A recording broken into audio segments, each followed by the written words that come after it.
definitely Luo. If Ibun is Luo, if 11 is Luo, how can Opun not be Luo? Oh my gosh. Eric. Is that not Luo? If you're looking for evidence that we have relatives there, This is it. okay. This is it. Irrefutable evidence. In fact, that's how I'm going to talk today, throughout. Open. You will not open your mouth. No. The complete opposite, in fact. She plans to open her mouth.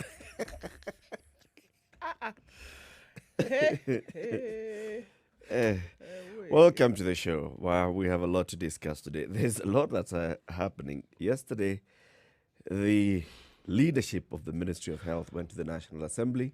They appeared before the Committee on Health, and they threw the bus back on top of the leadership of KEMSA. This is basically, this bus is just, it's like a toy bus. Where? It is not people being thrown under. It's actually the bus, is being thrown on top of people. Okay, so we'll look at that. Okothobado, there's reaction of that following the instruction by the leadership of the party in Nairobi. The MCAs have started taking action. And the residents of Migori County are saying, where they are. Touch our man. There's some division over that. Would you say, Eric, that perhaps this issue of digging a grave for your enemy may actually perhaps point in the direction of digging a grave for yourself? Kumbe, there's a message you were sending yesterday. Kumbe. Yes. Okay. All right. Took us a while to catch up, but Yeah, we got it. here we are now. We can see. So it's the same thing that we can say about Jonah Manjari. Yes. Digging a grave for Mutahi Kagwe. And Kagwe comes and says, Maybe digging a grave for Ingia. yourself. A grave for yourself, yes. Ingia hapo. Oh, yes. Get comfortable In there. these lovely and should we say, emerging political times, that saying actually has no problem whatsoever gathering and gaining traction. Yes, man.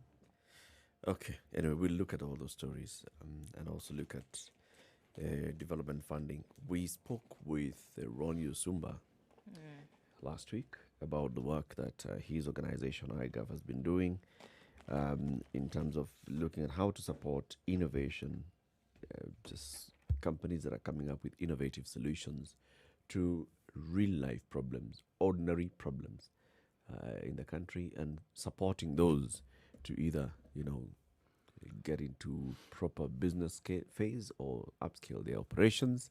Today we'll be speaking with the Deputy High Commissioner of The United Kingdom, and we'll hear more about what that program is doing.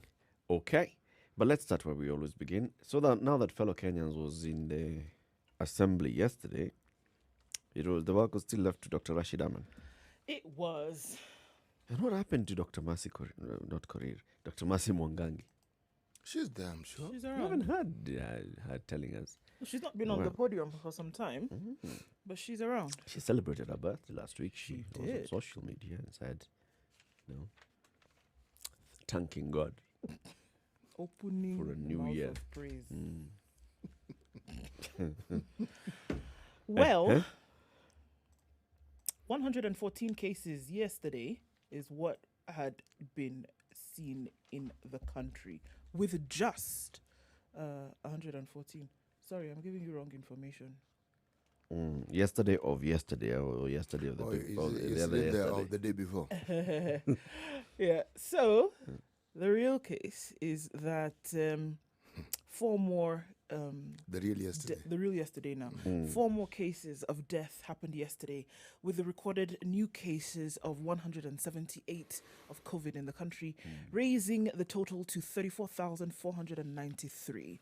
3,474 samples were tested in the last 24 hours. So now you have a total sample load of cumulative tests of 459,562. So 178 cases yesterday, unfortunately 4 deaths. 238 patients recovered, bringing the total number of recoveries in the country to 20,449. 187 discharged on the home-based program, but it was interesting because I had a chat with a few people yesterday and who've been self-isolating after having contracted COVID. And this home-based care seems like it's still a matter of word and not of deed, at least from the side of the Ministry of Health. Why? They didn't do isolation? Nobody calls you. Nobody tells you anything. There's nobody you report to. So, yeah. Beyond getting a positive test, then you sit at home for 14 days and then nobody calls. Did they do the test in a public facility, private? Public facility. And the results were sent to them via message? Text message. Yes. You're positive. And then we're not told stay at home or nothing. And then even during the duration of your illness, that follow up, I don't know. In order to follow up, somebody must have initiated contact. There was no contact initiation in the first place. Contact tracing. After your test results, that's it, my friend. You're on your own. You know you have COVID now. Just do what you need to use do. your Call brain. your doctor. Go call your neighbor who had it before. Go to the local pharmacy. Buy what you need to. Deal with it. Just be okay. See us again when you're taking the second test after 14 days. And they took the second test? Not yet. Did they get any call to discharge them? So because we're talking about people being Discharged discharged from home-based care. No.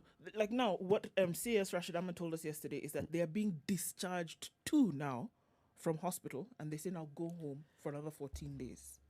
Okay? Oh, okay. So these are the people who were in hospital, who are now being discharged from hospital and being sent to stay at home for another few days. Okay. Okay.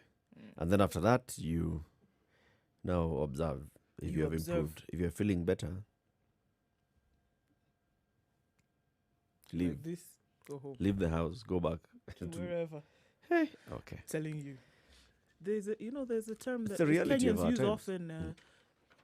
It's this management of this COVID. Jua, Kali. Just do what you need to do. Jisot. There you go. I was listening to the BBC this morning, and of interest, one of the celeb has tested positive after a brief holiday in Spain. Footballer. I'm told he's the most expensive footballer in the world. I think his name is Neymar or something. Neymar. Told you. Brazilian. Close by, yes. He has tested positive after a holiday in Spain. So the list goes on. Yeah, quite a number. Usain Bolt tested positive. Yeah, so the question, what struck me was, had he not gone to Spain on holiday, he may not have contracted COVID. How is he faring? Okay. He's the one who actually broke the news. Thing is with us. You will get it. Who? You are likely to get it. When you consider that very many people... Remember, there's this little detail about COVID. Okay? There are those who exhibit signs, the signs that are spoken of. There are those who don't. And one gets the impression that very many people may very well have contacted the virus but have no clue. But that's what I'm saying. That they got it. If you will get it if you have not have it. That's if someone like Neymar. Oh, that's what you're saying? Yeah. Then why didn't you just say it? But I did. I think you didn't hear me. No, it's my hearing. I think I agree with you. It's my hearing. Like Neymar knows because of his profession, and now that he's going back to begin a new league, they get tested. Yeah. And that's how you find out, oh, okay. You may have actually had it for a minute there. I got it. Oh, okay. And then there are those that get it and then they go through.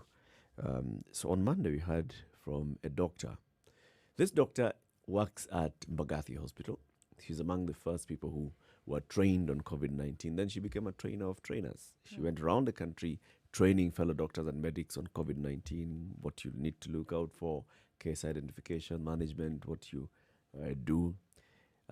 So she obviously knew that this is what COVID is all about. Then she says that this one time she's interacting with her brother, and then they go back home. She developed symptoms of COVID-19, which were everything else but the fever. Everything else but fever. So she was coughing, very tired, woke up one day, went to work, and by the end of that day, she was wondering, so how am I even gonna go home? I am just too fatigued. I cannot even go home. Anyway, tested positive for COVID, and she went through the motions. She says the symptoms that she got put her down for a bit. Yeah, put her down for a bit. It was, she was on home-based care, but her experience is different from her brother, who tested positive as well. And was okay. But he is easy. Brother lives with the folks. And the father also tests positive. And they're okay. As in, they're not exhibiting any, maybe mild symptoms. It begs the question, was COVID with us long before the alarm bells were rung in China? Probably. It's highly possible. Because remember, the narrative that pushed the origins of the disease to China took hold and stayed there. So no other narrative was allowed to actually come up, even when immediately after the matter was made national news in China and it became international news. We started hearing of cases, say, in the US, in Europe. Still, the focus was China. Even when the numbers in Europe now became stratospheric, the focus was still China. Yes. Even when France looked back and they came out to say it's possible that this thing was with us as far back as December. It was still China. Even when America said, folks, it's a Chinese flu. Now that, yes, that was a consistent narrative. When they went back and started testing some of the people who had tested positive, the infections were not recent. They realized that what the incidences didn't happen within the space that the discussion of COVID had taken center stage. It had happened earlier. Still, the narrative was China. Anyway, let's look at the global numbers. Okay, so we're still looking at high numbers, especially from some countries, taking the global numbers to over 26 million now, just shy of 26.2 million. 6,290,737 cases in the United States. And also, just a month and a half ago, we were looking at this milestone that the U.S. is going to cross 100,000 deaths. And oh my goodness, how is it possible that this one virus is going to bring 100,000 deaths in 6 months in the U.S.? Well, guess what? They're just 10,000 short of 200,000 cases a month and a half later. 200,000 cases of death. And so, we look at it and we say, how could this possibly happen? Where on earth would it ever have been imagined that so many people could die in such a short period of time over something that the world doesn't know about? Well, this is the reality, and this is where we are. Brazil now has crossed the 4 million case mark. India is hot on its trails, and Russia has also crossed the million case mark with 17,000 deaths. South Africa dropping slightly, 630 now. Yesterday, the cases in South Africa were 625. So about 5,000, almost 6,000 cases having been found in South Africa over the last 24 hours.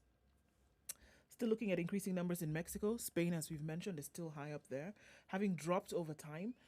Looking at countries like France, who've also dropped. The United Kingdom, a little bit Saudi Arabia here and there. Italy significantly has taken a drop, and the cases that we're seeing, we were looking at about 1,000 cases a day over the last week or so. That has changed significantly. It'll be still interesting to know what a lot of these countries are doing when it comes to reopening of their economies and now going back into school in the next couple of weeks.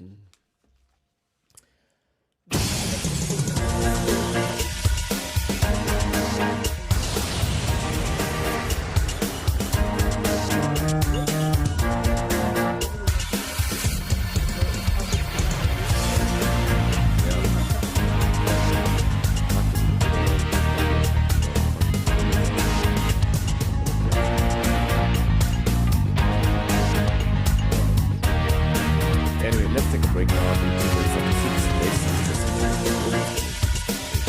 The live stream is up on www.live.tv.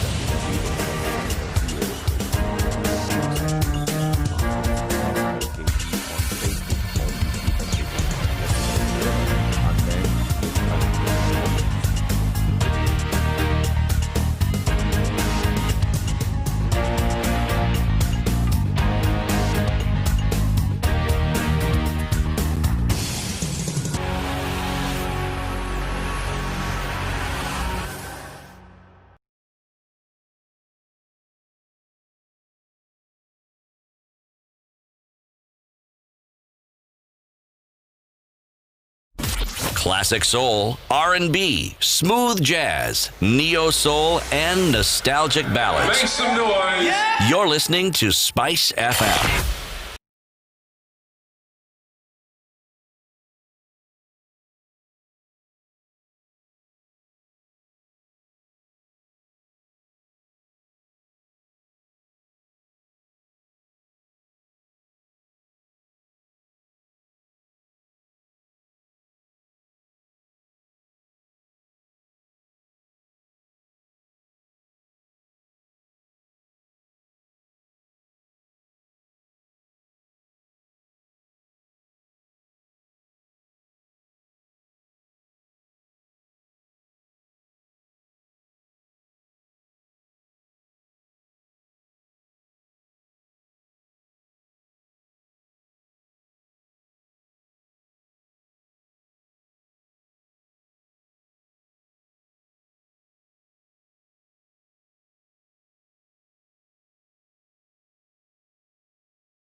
The weather with Spice FM.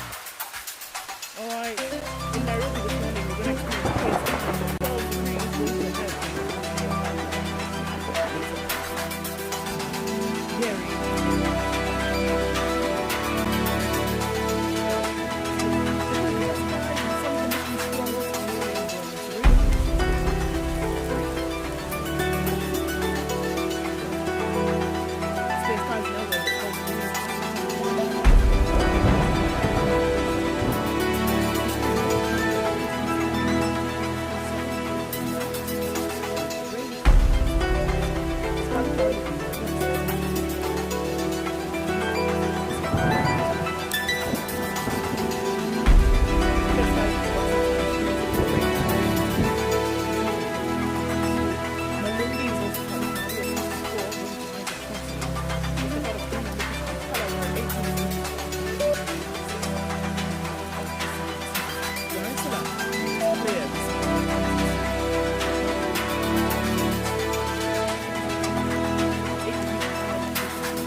Spice FM. Spice up your life. Mature, intelligent talk every morning. Spice up yourself.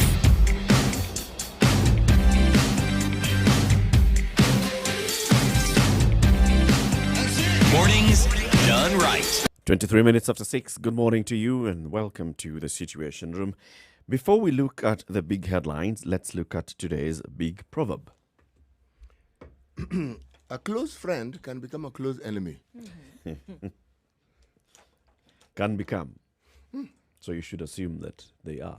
Well, actually, the what gives such a saying, simple, straightforward saying, weight, is there's a popular, it's a popularized saying that you want to keep your friends close, but your enemies even closer. Closer. It is credited to one of the Caesars, it is said. I'm not certain which particular Caesar. It was Julius. They say, see, Julius. Is this according to Shakespeare or according to the historians of the time? Yes. Yes, you see, that is the reason why I am not certain as to which particular Caesars. You know, these Caesars were many. There was a time you even had two Caesars ruling at the same time. One in the eastern part of their empire, the other one in the western part. So if you consider this and then you look at our politics and the times and you look at the way people have moved around in political circles, one moment they are in this camp, in this party. Kidogo. Yes, then give it time. The people who you were told were sworn enemies, sworn enemies, are now shaking hands and they're buddy, chami, brother. So, I think it makes a lot of sense when you consider it. But we shall expound on it later. All right. Yes. It is similar to that one of what eats you is inside your clothes. That, I think, would work perfectly. When you think of some of these four-wheeled animals that some inhabit the edges of your bed, some inhabit your hair. Four-wheeled animals? Is that what you said? Lice are four-wheeled. Wheeled. Yes. If you look at the terrain they inhabit. And how they move. And how they manage to survive. And they're surviving on a live creature. They're four-wheeled. They've got traction. Okay. By the way, if you happen to have those creatures in your hair, it's not a question of removing them. You remove all your hair. All. It's the only way you get rid of them. All. Completely. And so that your head looks like your forehead. Completely. That's the only way. It's the only way to deal with it. Yes, exactly. Well, so I say four-wheel. You can't scratch them away. You can't sort of like Dettol them away. You can't. Wow. All right. Looking at the headlines shortly. Hey, let's appreciate this one. This is Chepto Lunjao, who has sent an appreciation tweet to the Situation Room. So we appreciate you back, Chepto Lunjao. And Eddie Odor says he's addicted to the Situation Room conversation. What I like most is your good command of the English language. That's for you, Ndu. All the sensibility in it. That's for you, CT. Truly mature. That's for me. You know when it began? When Eric began with that very generous and liberal dispersion of accolades, This man. I was thinking, my goodness. I was wondering, okay, I hadn't actually read the full tweet, so I was thinking, oh my God, so what am I going to end up with? It landed perfectly. It did. Listening in live from Koru Town, Eddie Odor, thank you very much. Omoriki Vincent Onyaboke. Happy Thursday to Eric Ndu and CT. Tuned in from JKIA, all is well. We are enjoying your mature talks as we move our country forward. Yes. Tuendelee kuendesha gurudumu la nchi yetu, la taifa letu mbele. Wow. I keep hearing words I've never heard in my life. Like gurudumu. Yeah. Still on word It for is Gurudumu is what the lice have. 4 of them. wheels. But yeah. Gee, okay. Okay, so let's look at the headlines. Please, let's. In the hot seat, CS throws KEMSA under the bus. COVID funds probe health, CS Kagwe and PS Mochache say no money was lost.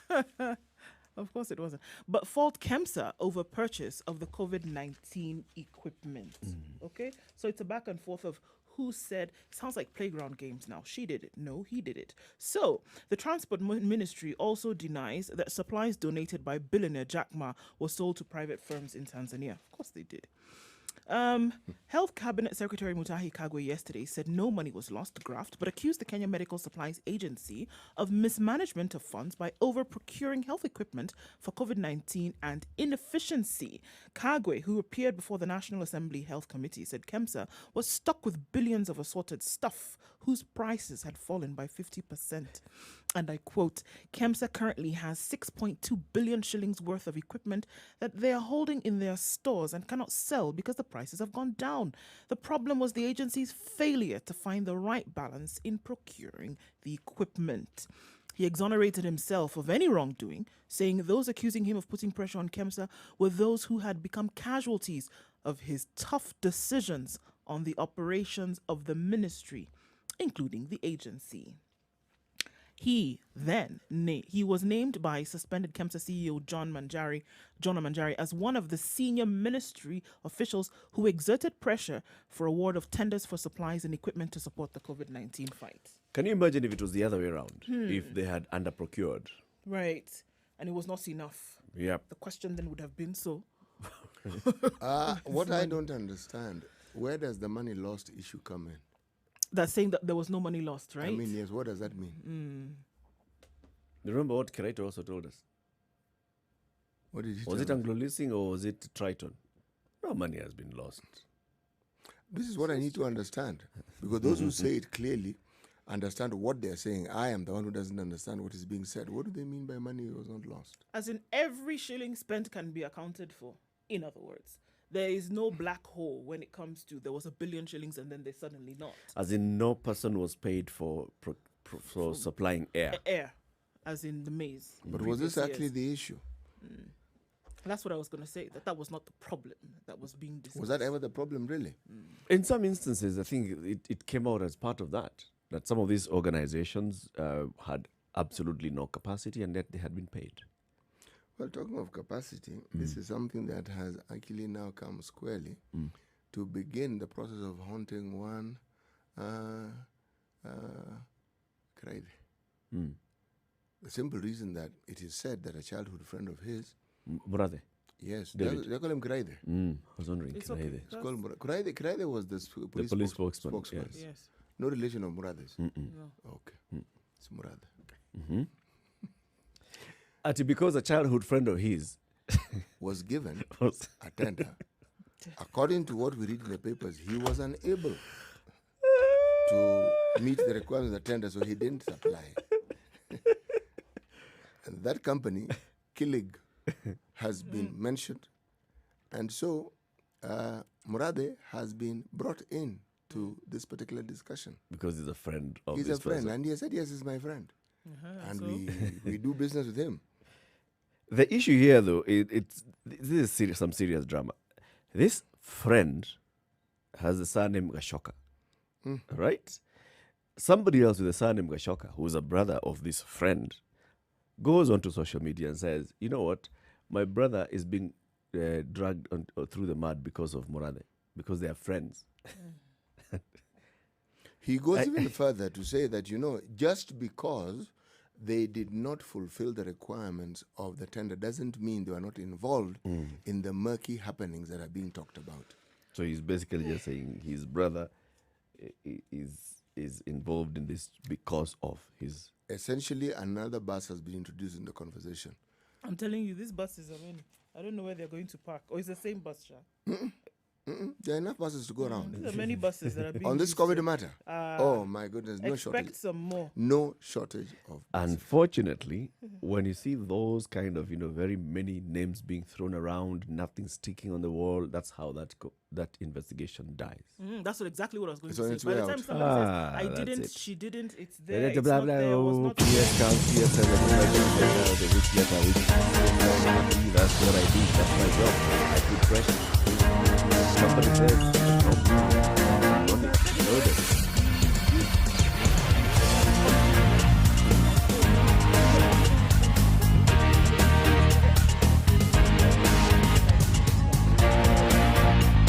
So he says, why can't say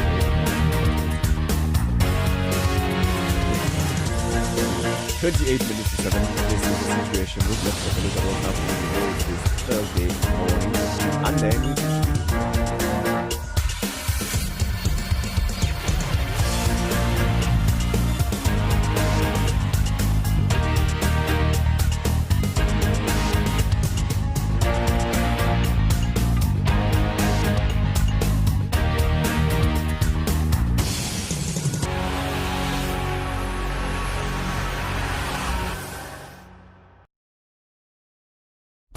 Classic soul, R&B, smooth jazz, neo soul, and nostalgic ballads. Make some noise. You're listening to Spice FM.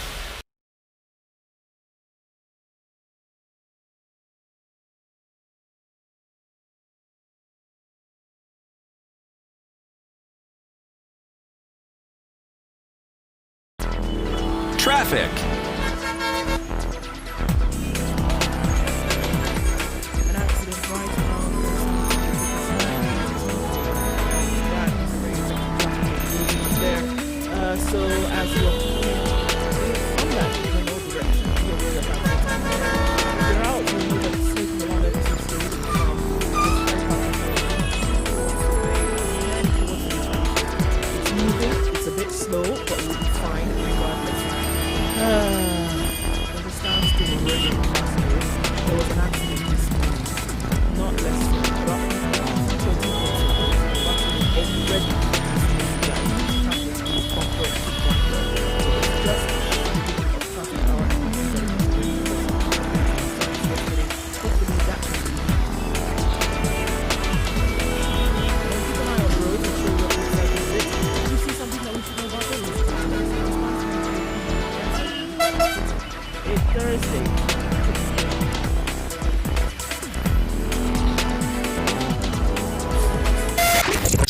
Kiss FM, Malindi.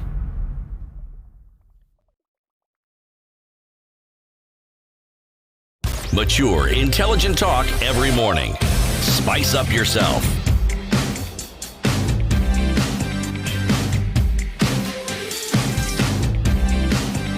Mornings done right. Line do you have, CT? Well, there are very many headlines that one can speak of. But the one that I find particularly interesting is the Daily Nation.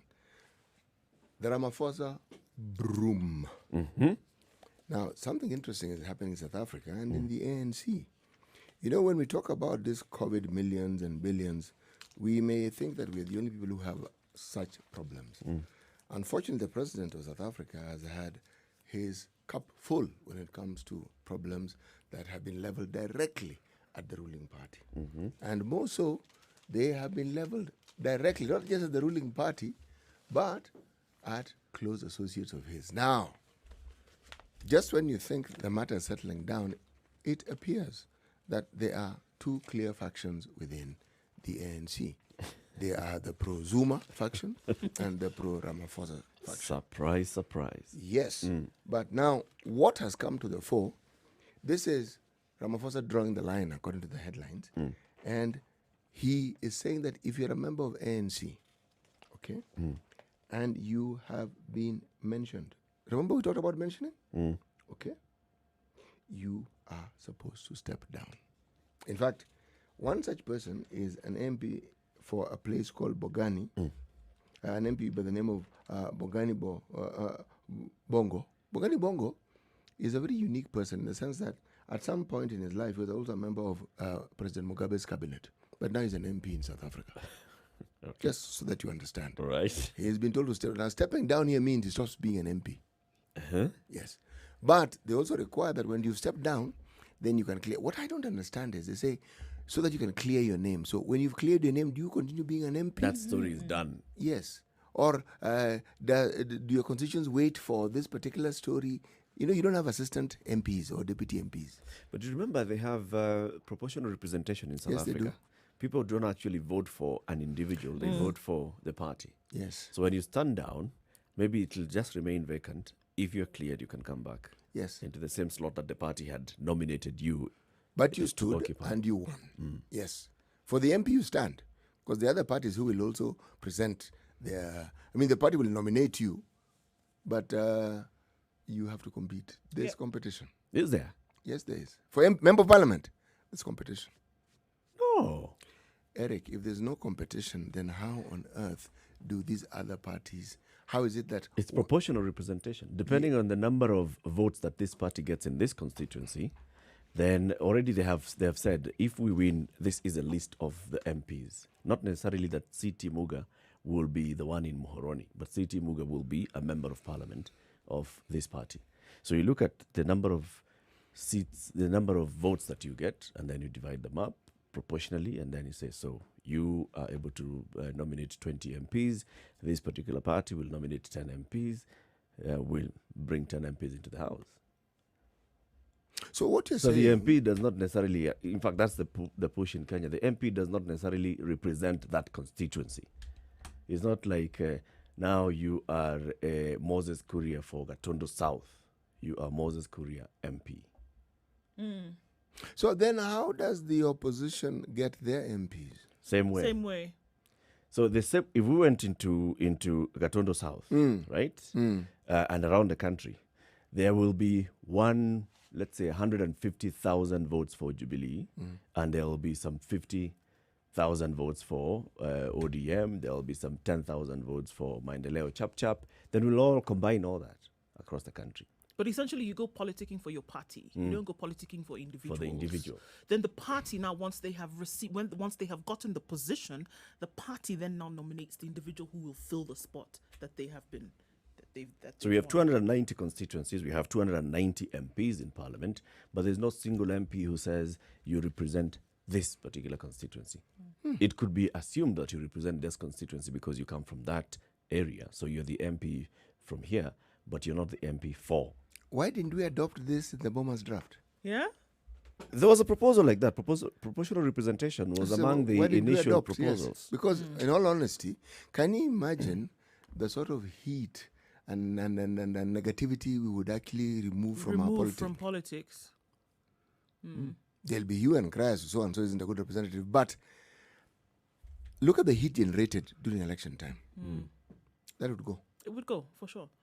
But I think it was clear that one of the reasons why it was rejected is that then you take away the glory that the individual would have, more or less, which they have now.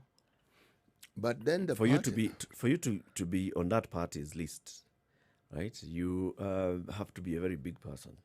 But somebody can assume, for example, I want to be just an independent guy, go and campaign in this constituency and get in.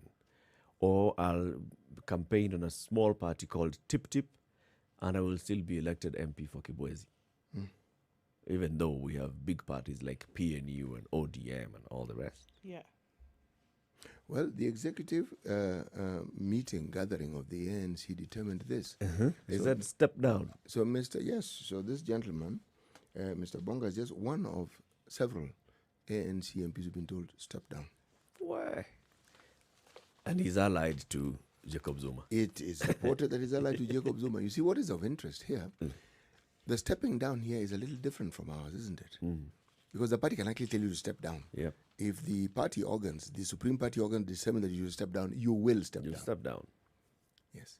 So in a because case... they have the power like that. You see, like what so they gave you the job. Kanu did with the MCAs in what West Pokot. West Pokot, yes. Right? Kanu went and said, all these are nominated MCAs, all of you, out. So the closest we can understand this thing to is with those who are nominated. Because you're actually given the job. You're given the job by the party. Yep. And the party can take away the job. Yes. Toe the line. Well, Ramaphosa has drawn the line in the sand. He has. He has determined this thing, he is not going to allow people to joke. But something that I must talk about here. This matter of institutional racism that keeps coming up in the U.S. Is a figment of some people's imagination? Is this just a series of accidents that have had this unfortunate happening of being sequential? Is it something that one must look at with an understanding that the reverse of it could also happen in other countries, or something similar may happen? Because the fact that you have the same background, like we are all citizens of this country, Africans. So the issue of racism may not come in. What comes to the fore in our case is tribalism. Okay? And if you want to take it, and if you want to devolve it, okay, then it's clanism. If you want to devolve it further, it's family. And why do I mention this? Because what has been in the media for the longest time has been this issue and this discussion around dynasties versus non-dynasties. So we've gotten down to the very basic devolved unit of family in a political setting. And we're looking at what is bringing about this debate in the US. Somehow shooting seems to focus. Somehow black men, not black people, black men or people of color, but black men more than anybody else seem to be receive the brunt of this violence.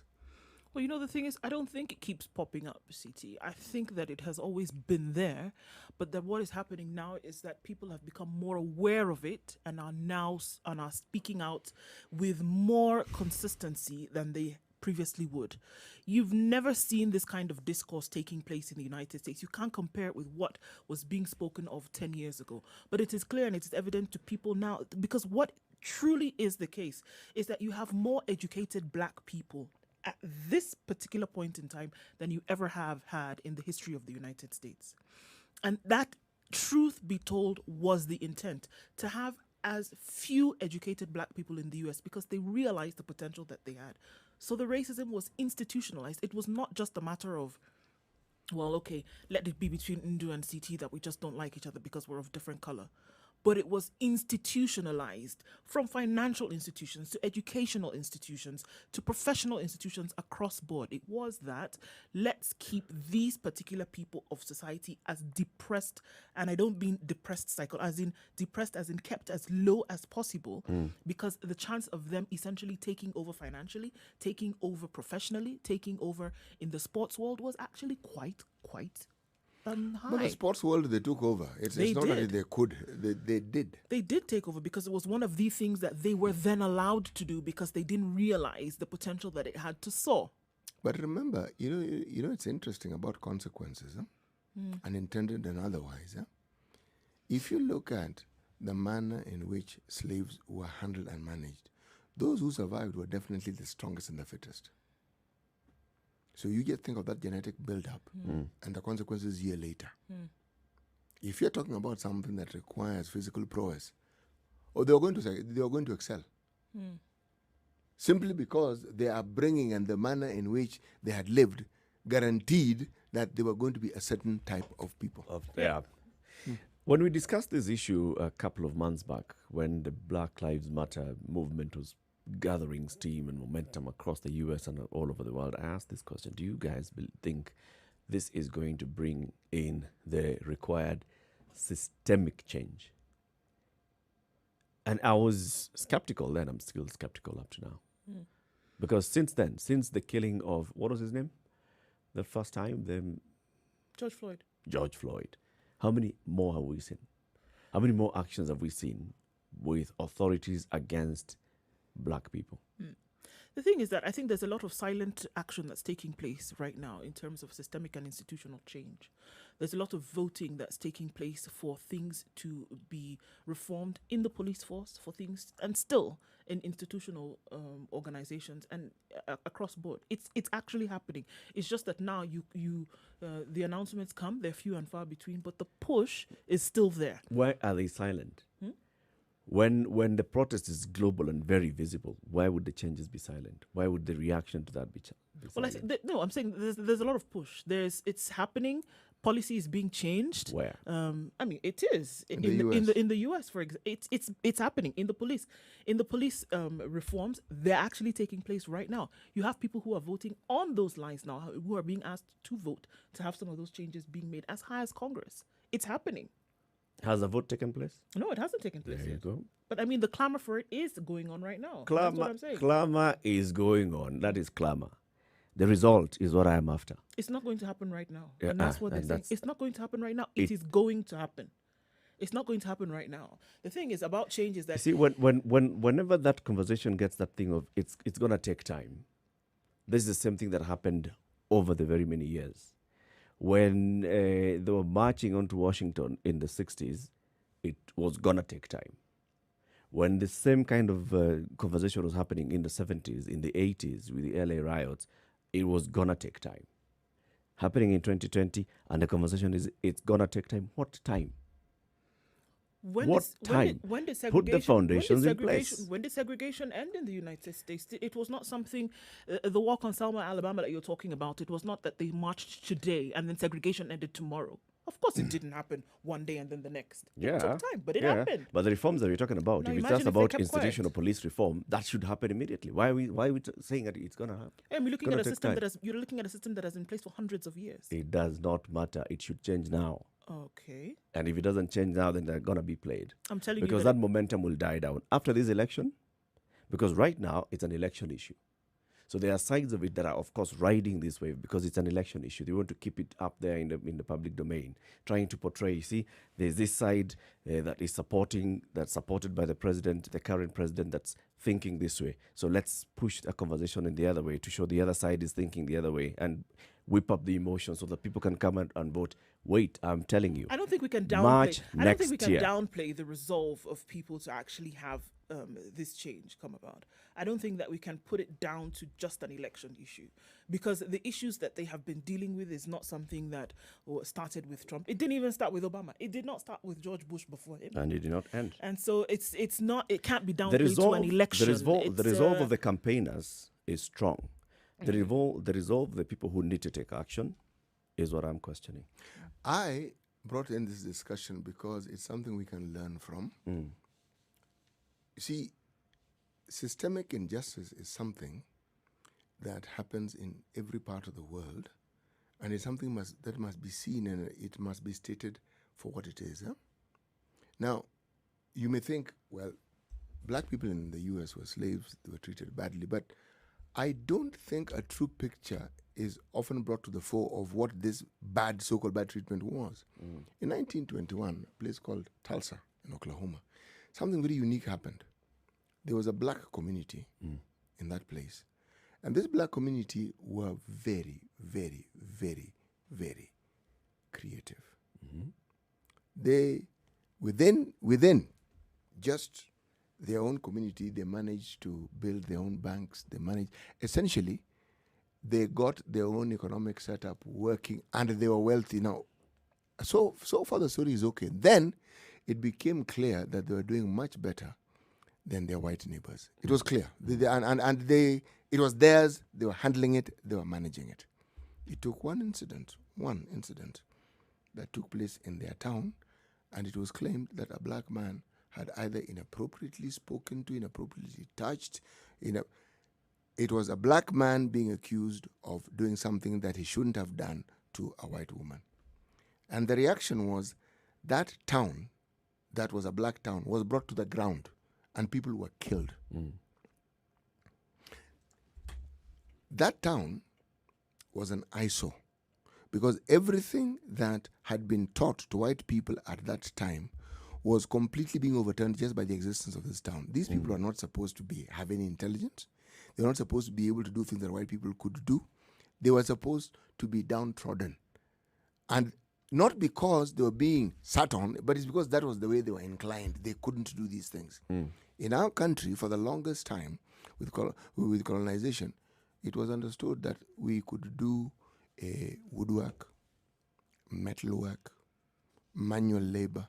That was what our brain capacity could manage. And it was taught. The independent schools that came up in central Kenya were a reaction to this. Said, no, folks, no. We can do more.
Classic soul, R&B, smooth jazz, neo soul, and nostalgic ballads. Make some noise. Yeah. You're listening to Spice FM.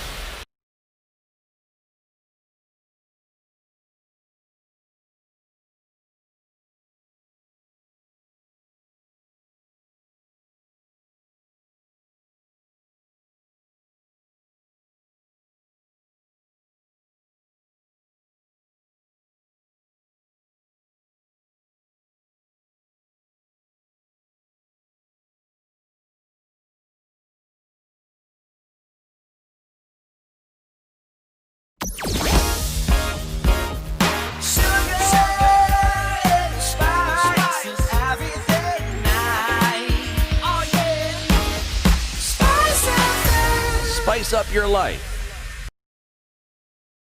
Mature, intelligent talk every morning. Spice up yourself.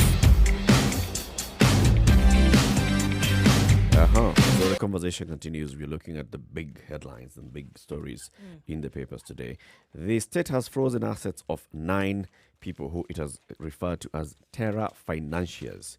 This is according to Interior Cabinet Secretary Dr. Fred Matiang'i, who ordered the immediate freezing of the assets attached to 9 Kenyans who are alleged to be financing the Al-Shabaab operations. Those 9 had in March this year been granted audience by the police to defend themselves on why they cannot be declared special entities. They all have pending terror-related charges in courts. They were notified. The suspects notified then were Hamal Eden Ali, Walid Ahmed Zain, Sheikh Gor Saboru, and Mohammed Abdi Ali, aka Abu Fida. So the businessmen and women are based in Isli, in Nairobi, but some operate in Mombasa and Mandera, and they've been running M-Pesa shops. According to Dr. Matiang'i's statement yesterday, he said the enemy is progressively planting operatives among civilians strategically to advance his agenda through recruitment and radicalization to violent extremism and terrorism. We shall neither surrender into the hands of terrorism nor play into the narrative propounded by terrorists of discrimination along ethnic and religious lines in this war. The only way to deny terrorists the means to threaten our way of life is to choke their facilitation networks. And that's why the accounts of this particular business people have been frozen. So they operate M-Pesa shops, they have Safaricom shops and M-Pesa shops. They have other businesses, and they're accused of being conduits and financiers of terror. Accounts frozen. That is actually the normal trend that security officers and personnel around the world do. Because in the absence of finance, it then becomes very difficult to actually operationalize these terror intentions. So then it would be assumed that if every action has an immediate reaction, that the reaction then in this case that you would see cases of terror go down if you have frozen these accounts. I would argue it would help in bringing it down. It isn't as though it is the only thing that will bring it down. But the question that it actually brings to the fore is, why is it that you get the numbers of people who decide that their chosen career is now going to be terrorism? The commercial aspect is very, very tempting. It's very appealing. For people that you will speak to who came out of it, who survived leaving some of these terrorist groups behind, that's what they will tell you. That the kind of money or the kind of resources that they throw at you at very often a very young age is too good to give up. And that's the thing. The motivation really is not to go out there and slaughter a bunch of people. The motivation is that your life will take a significant jump economically. And imagine you come back, you're in a sleeper cell, so you're doing nothing, and all you do is receive cash. Yeah. And your family receives money, they don't know care what's of, up, but they're taken care of. you're just waiting for instructions. Yes, that I actually understand. That I do understand. But the money aside, it isn't as though everyone who is involved in the terror business is in it for money. Remember, the West experienced something rather unique when people who were neither Muslims at birth, had no affiliation to the Middle East, because the Middle East is where the blame game centers when it comes to terrorism. Neither were there, but they had chosen and moved. First of all, they had converted to Islam, and then they had actually moved their bases and started living in areas. What motivated those ones? That is the question. What they call the homegrown terrorists. Yes, that you have hit the nail on the head, because that's what I'm asking. What is it that what narrative convinced them that this was the thing to do? What were they achieving? What is it that they were aiming for? A sense of purpose? Yes. Coming through religion as well. Actually, it is a sense of purpose. It is. You see, the thing about a sense of purpose is this. It transcends financial gain. It transcends anything that you may have believed in and what you actually have. Because it also helps you redefine yourself.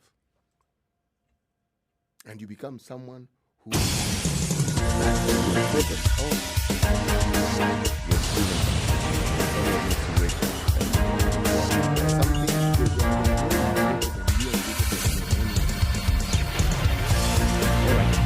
This conversation is now. This is a situation.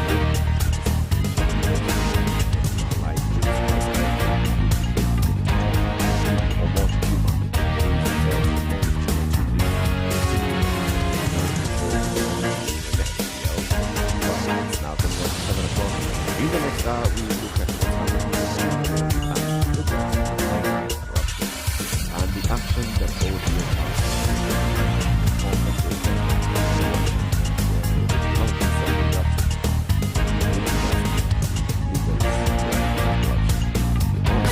it's a rock. Sugar and spice and everything nice. Spice it. Spice up your life. Spice FM, Nakuru. Traffic. Very crazy today.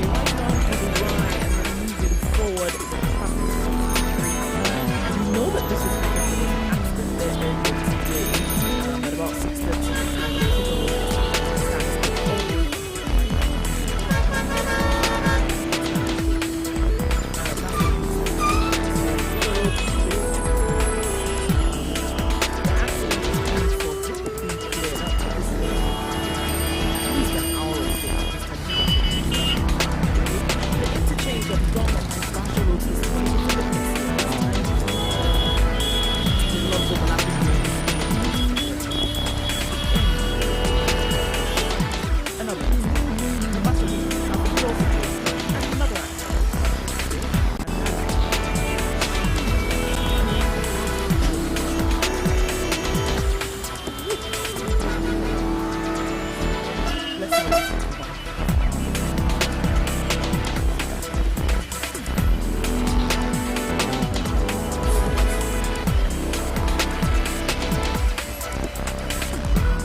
This is The Situation Room, the home of hard-hitting political commentary and penetrating insights about the state of the nation. This is a talk radio experience like no other. The Situation Room, a place for hard truths, debates, and elevated conversations. The Situation Room, witty, political, engaging, deep, controversial. In the room, we have C.T. Muga, researcher, academic, seasoned political observer, a fountain of wisdom in these politically uncertain times. Ndu Oko, Nigerian by birth, Kenyan by choice, communications expert, Pan-Africanist, a truth seeker and believer in people power, and Eric Latif, agent provocateur, the man in the chair, seasoned journalist, news hound, a man who believes in punching up, not down. This is The Situation Room, So the at only 2 way minutes to after 7 start o'clock your on this day. third day of September, Thursday. What is today's proverb again, CT? Yes, indeed, that is a valid question. Of friends and enemies. Well, it is actually a one-liner, if you may call it that. Yes. Let me paraphrase it. Whoever is a close friend today can be a close enemy tomorrow. Operative word here is close. Close. Yes. Can be a close friend today and a close enemy. What's a close enemy? Well, he's somebody who knows you well. So we talk about people being close, not because of proximity, physical proximity, but it's the history that you've shared, and that takes over. So what that history therefore means is there's a lot they know about you. Okay. Yes. So the fact that you don't get along with this person you previously got along well with, doesn't mean that the knowledge they have of you is diminished simply because you're not on talking terms. It doesn't diminish. The knowledge is still intact. It's still there. Yes. So, apart from just the fact that the two of you don't get along, everything else is constant. You still know the same people. You still understand the same things. It's just that you don't get along. Now, such a person as an enemy would not be good. Why do you think that the world's second, well, we call it the world's second profession, because the profession that is considered worldwide to have been the first was sex work, followed by spying. Why do you have spies? So Not that, farming? no, spying. I'd have thought farming was the first. Talk about work for which you're paid. Spying. Okay. Yes. It's because of the understanding that when you have intimate information about a people, about a place, then it gives you what we call an informed position from which to make a decision. Yes. In the same way, if it's about friends, if someone knows a lot about you, the decisions they can make will be informed. They know what you like, they know what you don't like, they know a great deal. That's where the closeness comes in. That's where the closeness comes in. Yes. Okay. So talking about close friends and close enemies, let's look at what's happening to the governor of Migori. All right. He is vowing to fight off the ODM plot to oust him. Migori governor is putting on a brave face a day after the ODM sealed his fate and told its members to impeach him. A defiant Obado said he would rally MCAs to reject attempts to kick him out of office. He's accusing the party of malice and describing the ouster plot as selective justice. ODM chair John Badi, however, declared the party will not reverse its decision. Obado can call us names, but nothing will change our resolve to initiate the impeachment motion, guided by our party's stand and philosophy. He was outraged by attacks by Obado's supporters on social media, saying out of 41 Migori ward representatives, 37 had agreed to back the ouster motion. The proposed impeachment brought out Obado's political enemies. There we go. You may They think must have been friends at some point, these same people. Yes, they must have been. They must have been, and the people who know each other well.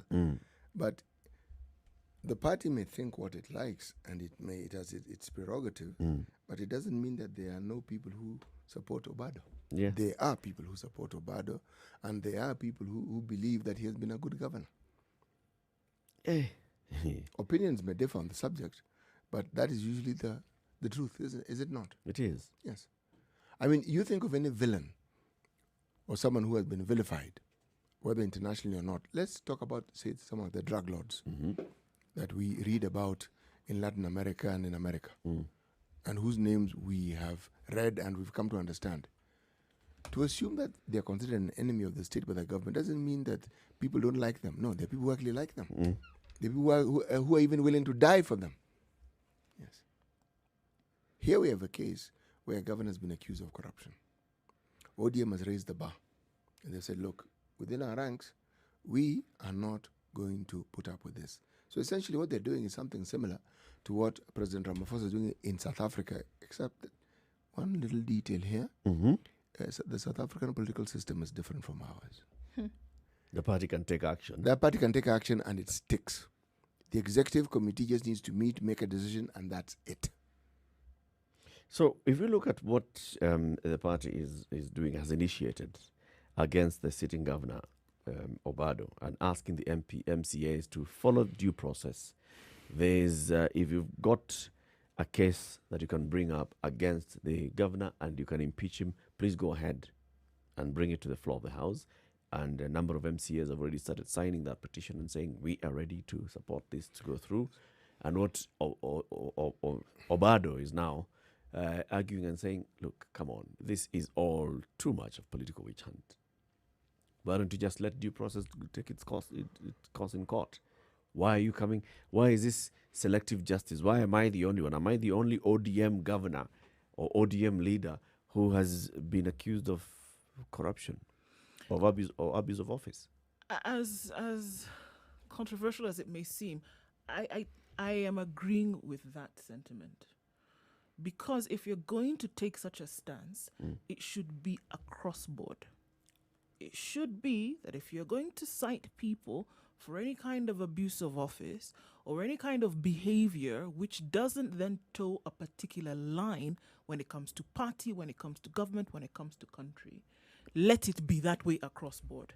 Somebody is alleged to have committed a particular crime. Somebody is under the radar because of some kind of act of corruption or whatever it may be.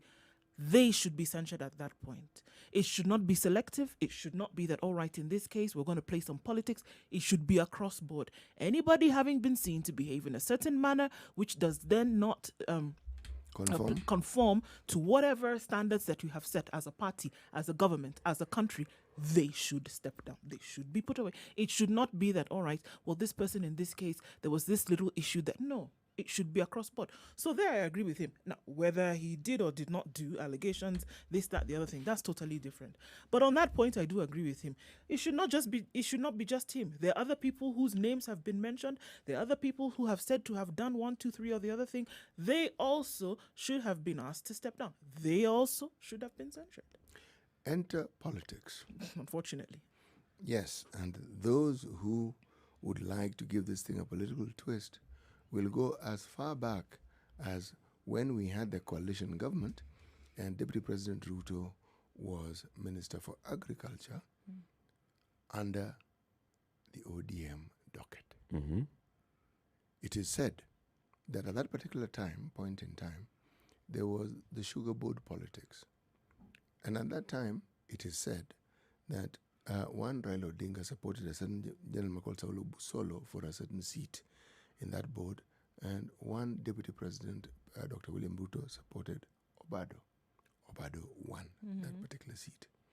You fast forward it to the first election of the governor in Migori County. It is again said that the Prime Minister, Raila Odinga, former Prime Minister Raila Odinga, supported Professor Edward Oyuki.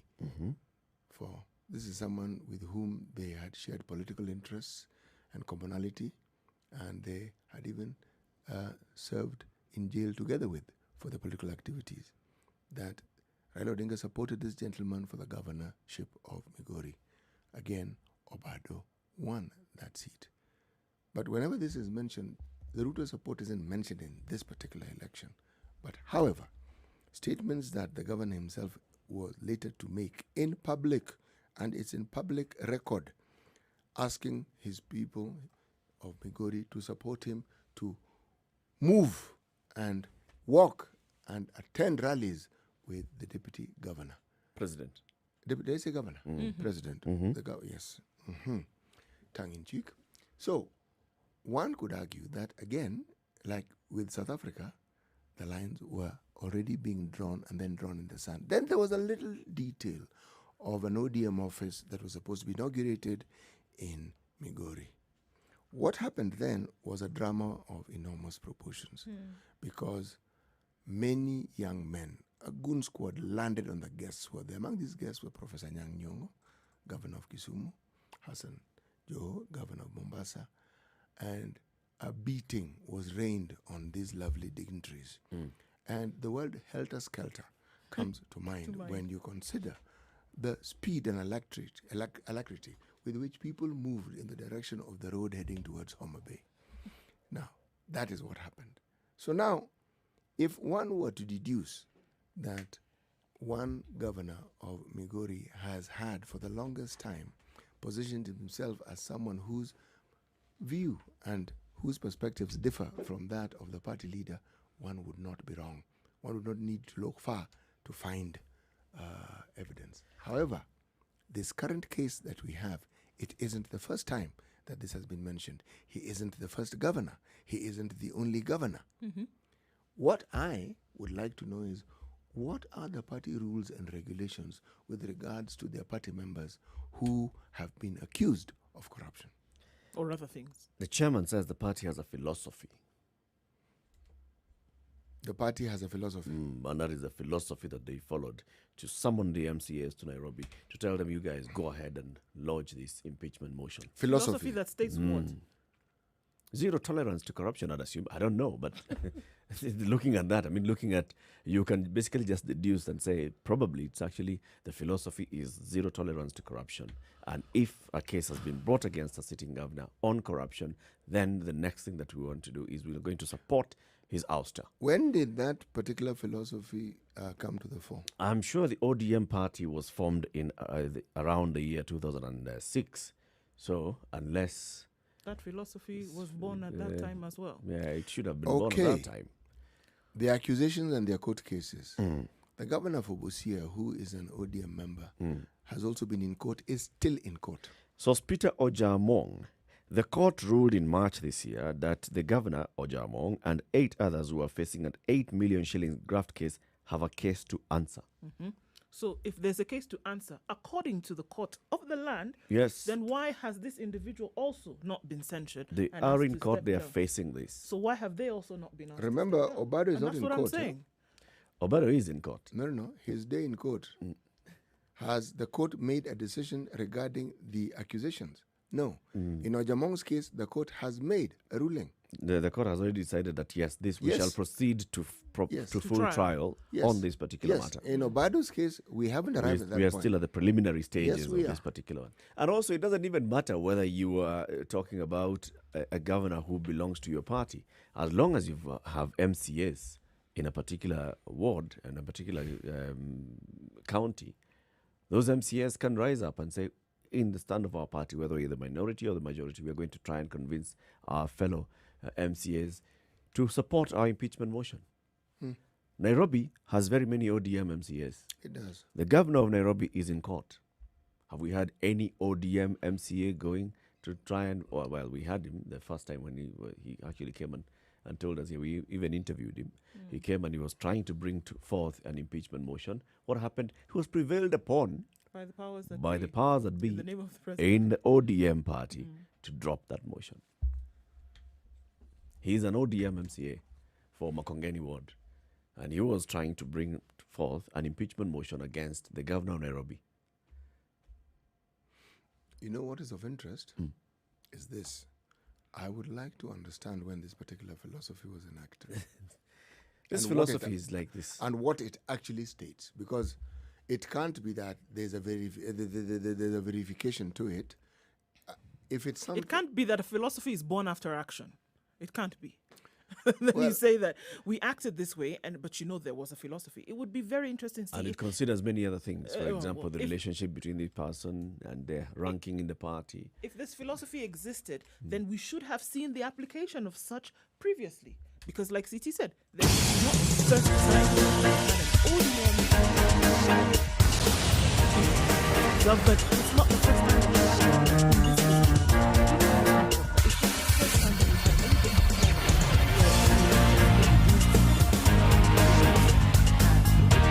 no action.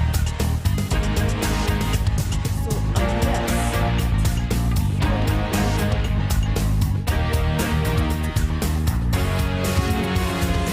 and in that case, unless And how would it be? what would happen? Yeah. What would make it different? Is there one worse or better? So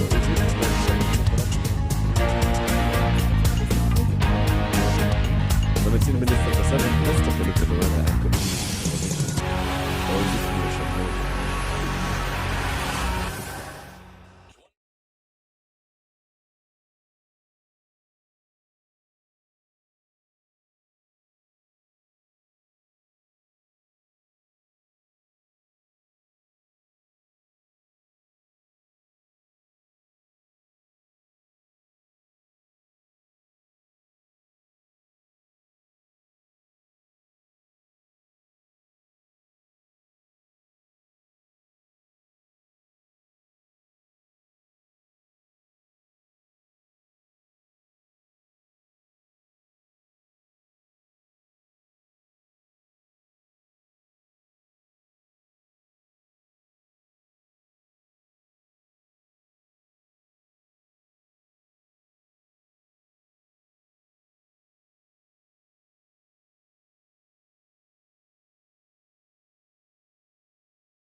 The weather with Spice Then we FM. have this slightly in Nairobi now. It's 14 degrees. What the town is high of 4 and down to the 12. You see a high of 23 in Nyeri today. It's probably cloudy at 13 degrees. 12 off the town. 13 degrees and clear skies in Eldoret this morning. Thunderstorms are 4 and 1. And in Kisumu, this is down to 7.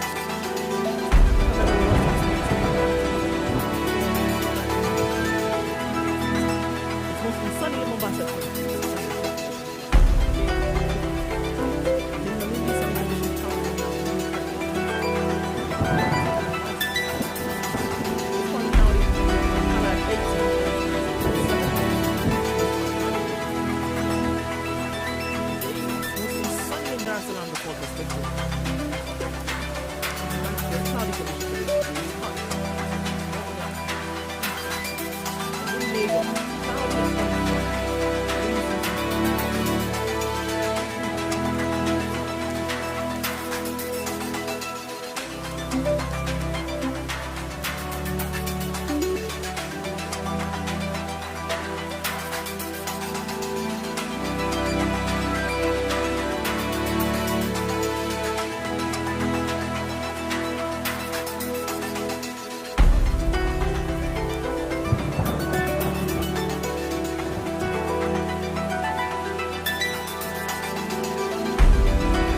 this whole issue of whether you're clean or not depends on how you relate with the certain powers that be.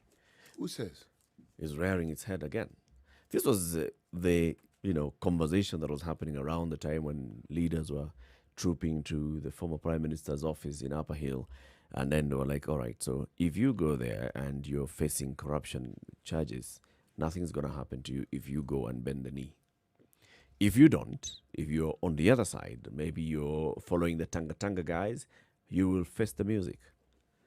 And this is sort of like playing out again.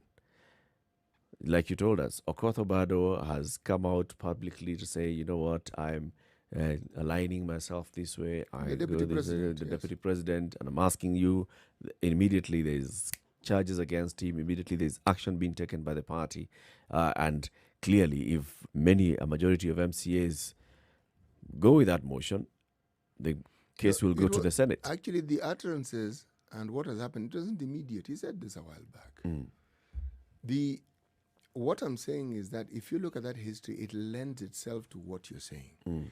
One can find fodder and one can find reason to say, this seems to be happening because of.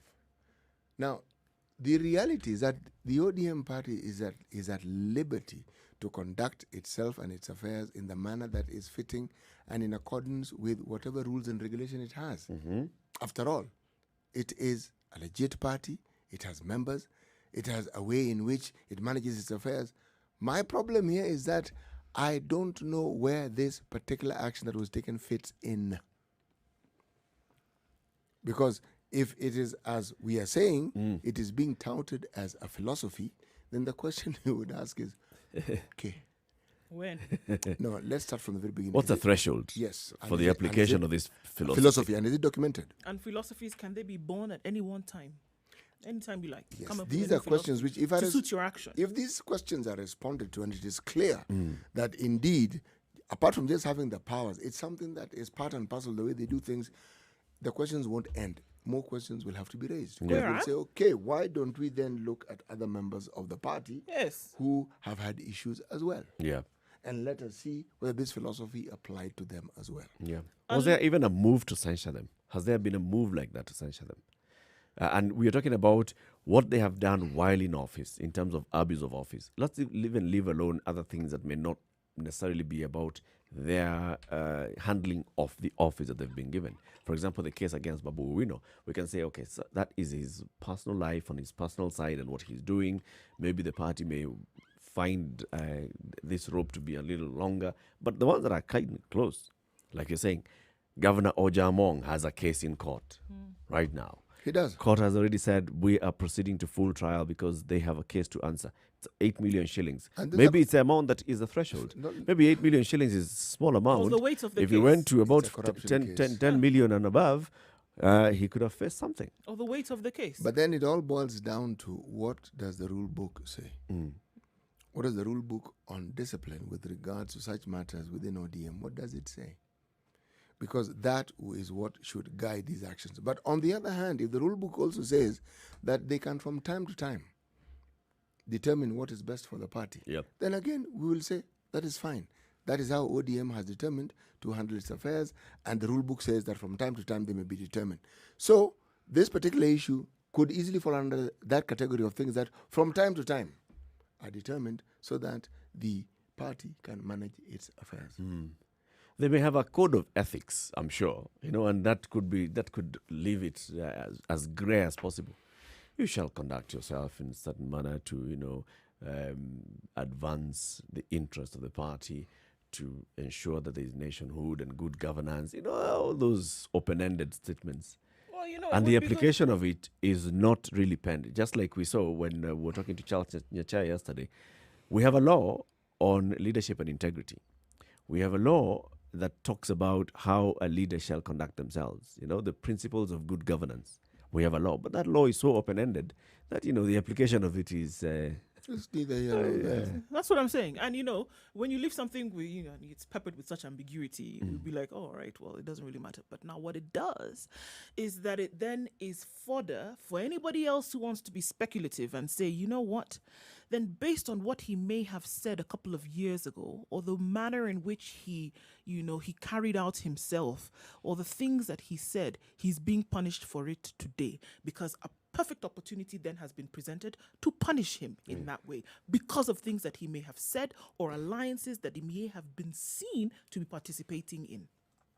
Until and unless you make it very clear how your present actions are either moving away from that belief or moving towards it, you're going to have people speculating. I'm going to take the view that there's a lot that is happening that we don't know. Oh, for sure. That's what I'm going to say. But on the other hand, I have to ask myself, had this case just continued like other cases that involve corruption that we've seen in the past, and ODM had not waded in, would the amount of publicity this case is actually getting, would it get that publicity?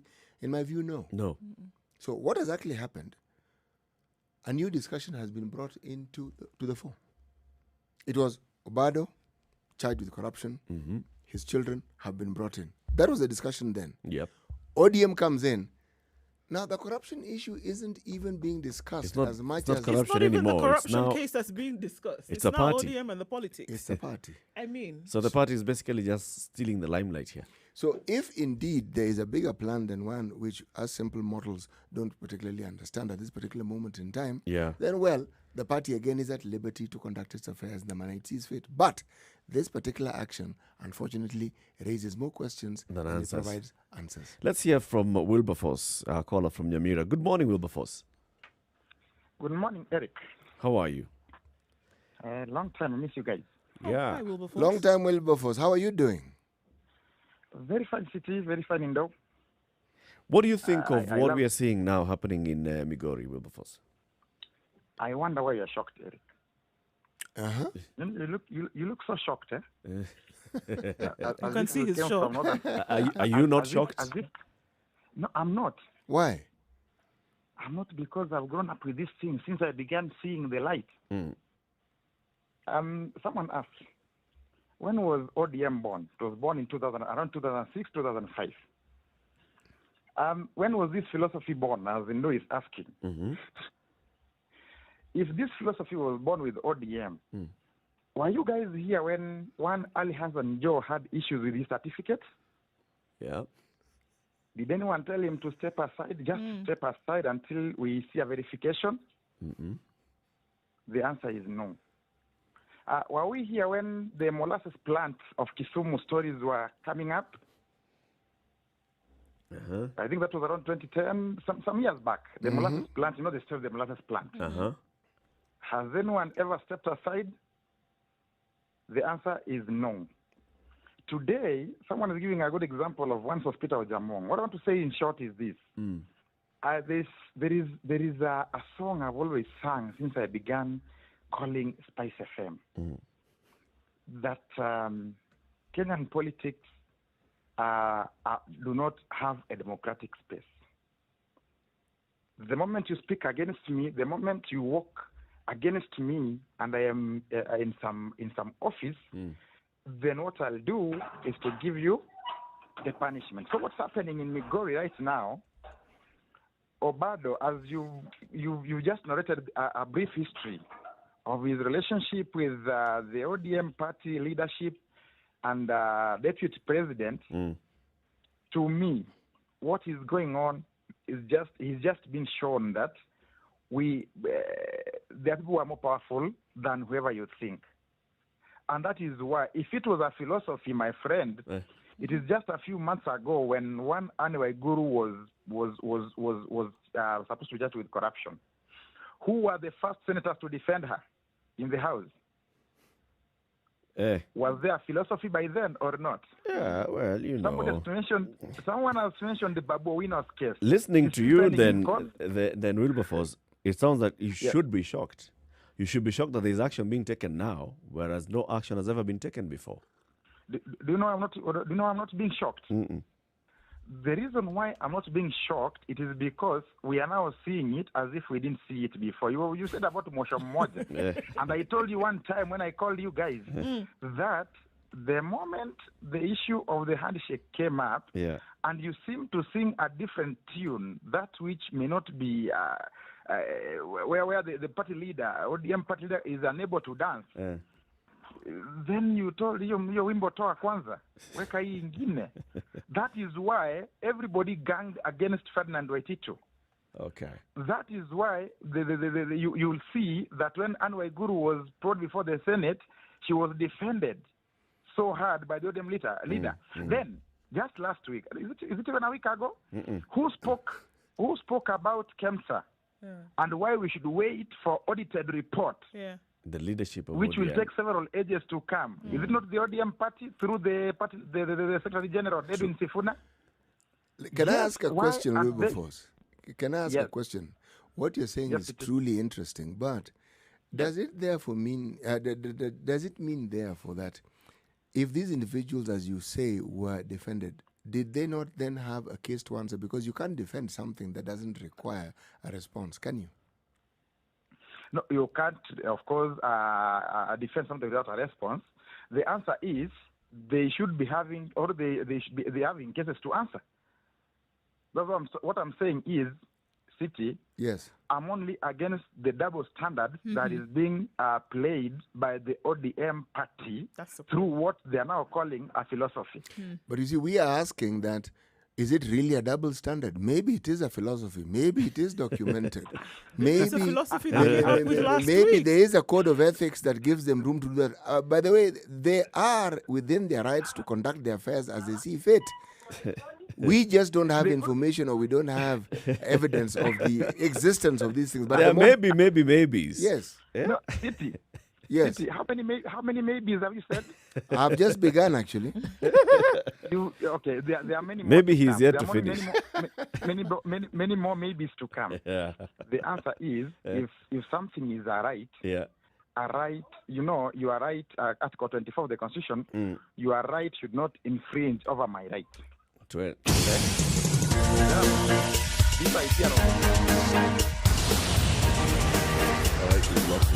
take a break anyway. 28 minutes to 8 o'clock. Let's look at what's happening on the road and continue this conversation. What is it we are seeing with the ODM party? Not just ODM. So we use the ODM there as the example. We haven't seen any action from the or white any party on anyone.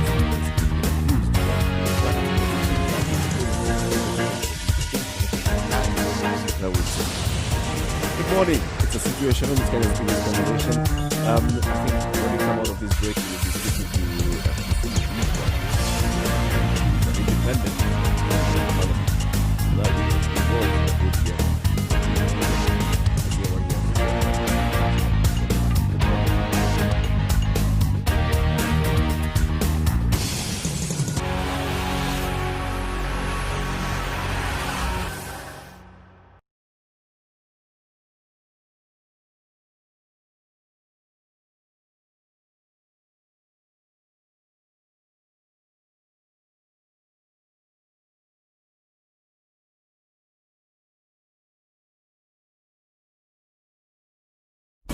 Classic soul, R&B, smooth jazz, neo soul, and nostalgic ballads. Make some noise. Yeah! You're listening to Spice FM.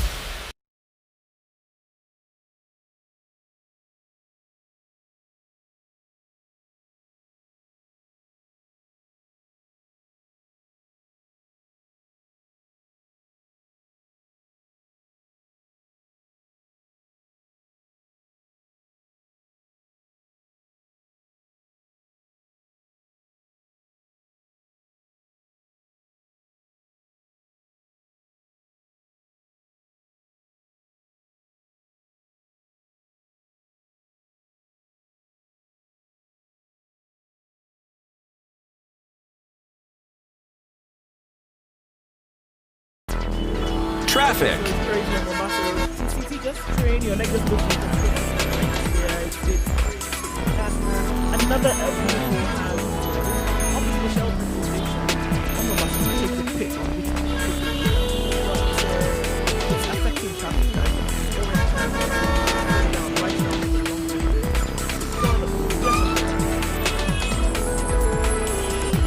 another vehicle that's going on the road and the traffic is so loud, it's still it's trending today, and that's a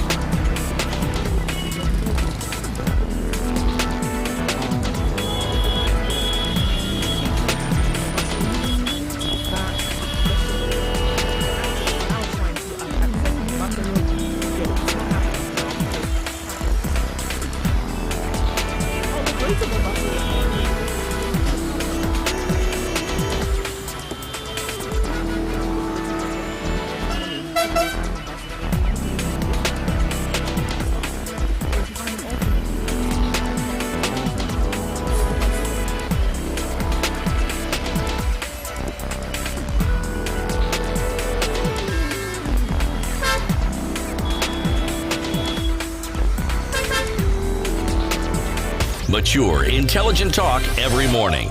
Spice up yourself.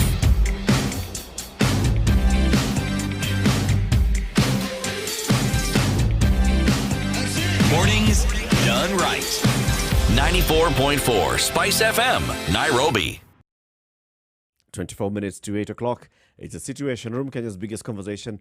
Comments as well on social media this morning. Abu Jamal Dennis says, Wakenya ni wale wale. If ODM had kept mum about Obado's case, Kenyans could have asked what the party is doing. Now, ODM have chosen to act. Kenyans are asking, why the double standards? Surely, Kenya is the other term for impunity. Interesting. Yeah? Very interesting statement. Yeah. It's a good observation. So if no action, damned if you do, damned if you... The problem is that you appear to be taking selective action. That is where the issue is, right? If it's not that, then why act on this and not act on the other? George Oleg says, today you are putting up a defense for Governor Obado. Make the debate constructive by simply lobbying for the arraignment of any other tainted ODM leader. This way you'll not be getting political in the fight against corruption. We should not be churning out the political events and strings. Okay. He has prescribed. We have heard. Yeah, it's okay.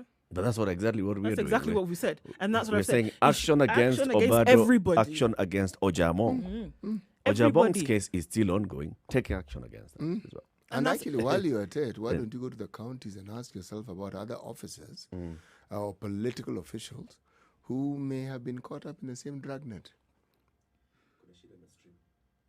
If the purge is authentic, the purge should affect everybody, no matter how big, no matter how small. When anybody's name or image has been tainted with mismanagement of funds, mismanagement of office. Careful, we are prescribing here. No. And let me be prescriptive. And let me be absolutely prescriptive. If you're saying that this is purely because this individual has gone against whatever philosophy of misconduct is present in the party, then it should be that way for everybody. You know, since we don't know, the philosophy, as Eric had mentioned, may have a threshold. On certain people within the party. And the thing is, in the absence of that sort of documentation, well, let's continue speculating. No. You know, if there is indeed a threshold, then we should also question that. Because look, is there a threshold in the law about corruption? So why would a party then go ahead and come up with its own threshold that is outside of what the law prescribes? Because at the end of the day, who's going to rule on that corruption in public office? It's not the party. You see, it's the state. It is one thing if it is within a committee, within a party, and the matter is being discussed. It's another thing if it has come to the attention of the law of the country and is being addressed in a court of different. Could be the same issue. But that particular political party will have the leeway to determine the outcome of that issue based on its rules and regulations. That's why. So, again, until and unless I actually see it, because it may very well exist and I don't know, all I can do is juxtapose. I can throw an innuendo here. Yeah. I can speculate. That's the best I can do under the circumstances. But what is for sure is that even what they have done, if we were to believe that it was the best of intentions, one could argue that this is a political party that believes that they should not tolerate this sort of thing. Unfortunately, there are other examples of individuals who also belong to the same party who unfortunately have not had this particular attention applied to them. That is where now the discussion becomes. That's why it becomes, a point of conversation, because this is a party that is a national party. This is a party that says it stands for social justice. It stands for fight against corruption. It stands for good governance. So when there's an issue that points to mismanagement of an office, abuse of office by somebody who's an elected high official of your party, because a governor is a very senior official of a party. A senior official of a party is accused of corruption in one court and other issues surrounding them, and then you say, all right, so we're going to ask our members to consider if there'd be grounds to impeach him. Another governor is accused of abuse of office. Same. The charge sheet does not say, this one is less of abuse of less office. No, it is abuse of office, abuse of office. Doesn't matter what position you hold. And it's corruption. You're appearing before the same anti-corruption court. You have appeared before the same anti-corruption court, allegations against your management of affairs in your county. Why would the party not take action? And that's why I said, I don't want to go into the Babu Owino case, because you can say Babu Owino case, it's not abuse of office, whatever. It's about personal conduct. They could come up with some other arguments. Like when we interviewed Edwin Sifuna, he told us it's a whole different ballgame. This is direct conduct within office, and it has an impact on the people that you represent, who include members of ODM who voted for you. As a president, it's going to be interesting. Quite. We'd like to know what you think about this. 0719-012-600. Also, you can post your comments on our social media platforms, Spice FM KE on Facebook, YouTube, and Twitter. We can see that those who are watching us on YouTube are saying that there's an issue with the audio today. Our technicians are working on that. You can tune in to the Facebook or the Twitter live streams, or www.spicefm.co.ke. So 0719-012-600. What is your opinion on what's happening in the party? Not just in ODM, but as a threshold. Should this just be applied across board? Should it be just the automatic thing? The same way Justice Migori ruled, if you come before a court of law, if you are charged with corruption, the next thing we expect you to do is do not access office. I cannot rule that you vacate office because I don't have the powers, but I can rule that you do not access office. Now, those people who have influence over getting you out of office, or even the people who have been charged themselves, just step aside. It would be interesting to see then what happens after this. If this philosophy, let's just assume that it was born, in the recent past.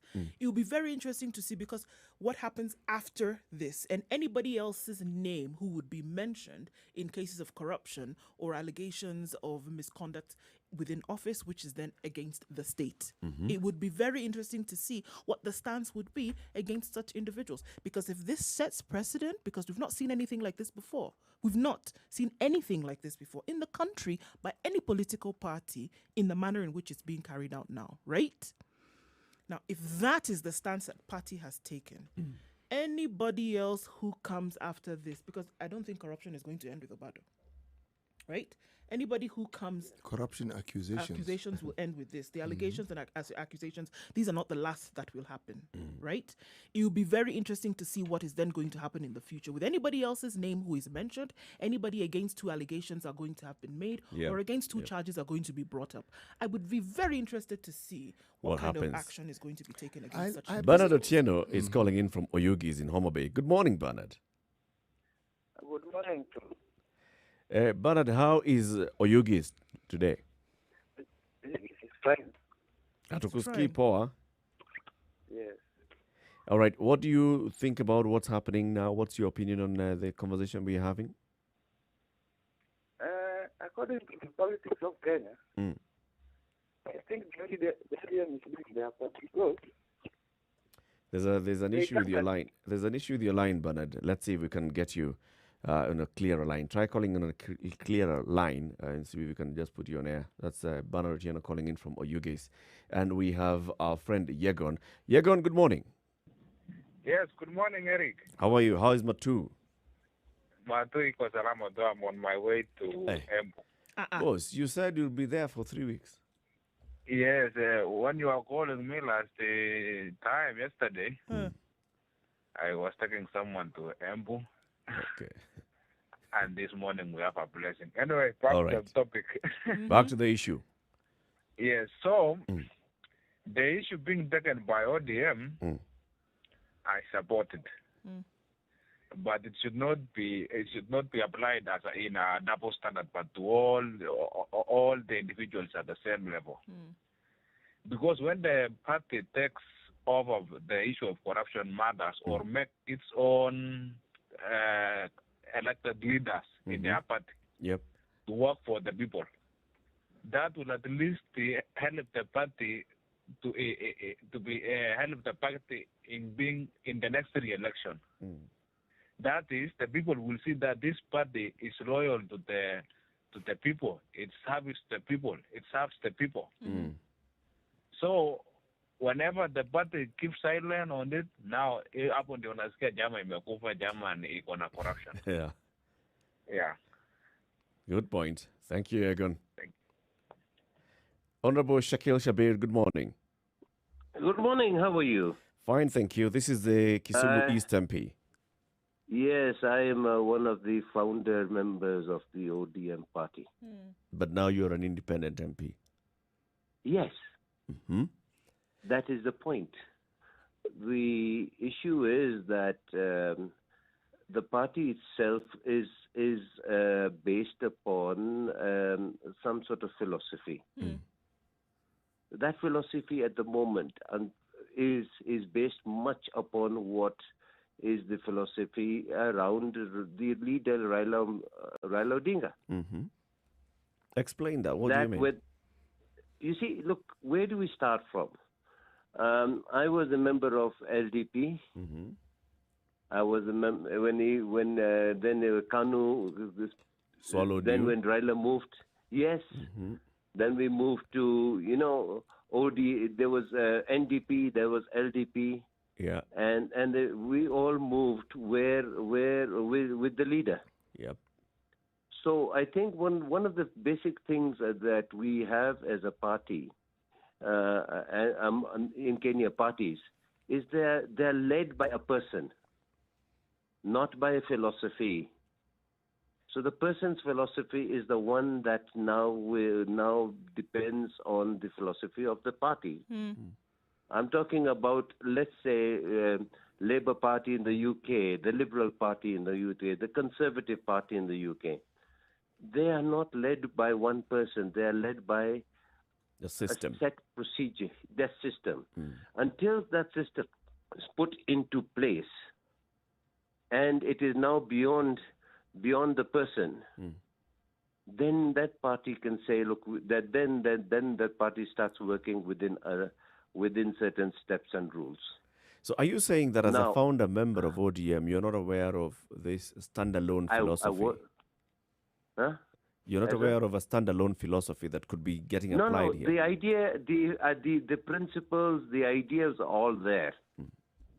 Unfortunately, the ODM as the party is working on the advice, on the guidance of one person or two people or three people. Where there's a supreme leader.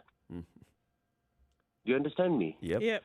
So now, well, the supreme leader cannot be an angel. So when you're now trying to justify the party with the supreme leader, are you dealing with ODM or are you dealing with Raila Odinga? Let me ask the question, Mheshimiwa. Yes. Is the political party and the officials, are they independent of the political leader? You see, there is a question, isn't it? Now, when you're talking about Obado and you're talking about Ojamang and you're talking about others, as I said, I'm now an independent. I was forced to become an independent. I may still profess certain allegiances to a particular way, but I may not profess that totally as to the ODM party as such, because I'm no longer a member. Now, one of the major issues that we came, and when I was made the mayor of Kisumu initially, was to show that we as the ODM, we as a party of opposition, can run a government. Now, I think that is basically the difference. When now we are talking about corruption, the corruption that we are talking about has to be dealt with on different levels. And I agree with what you're saying, absolutely. You must have one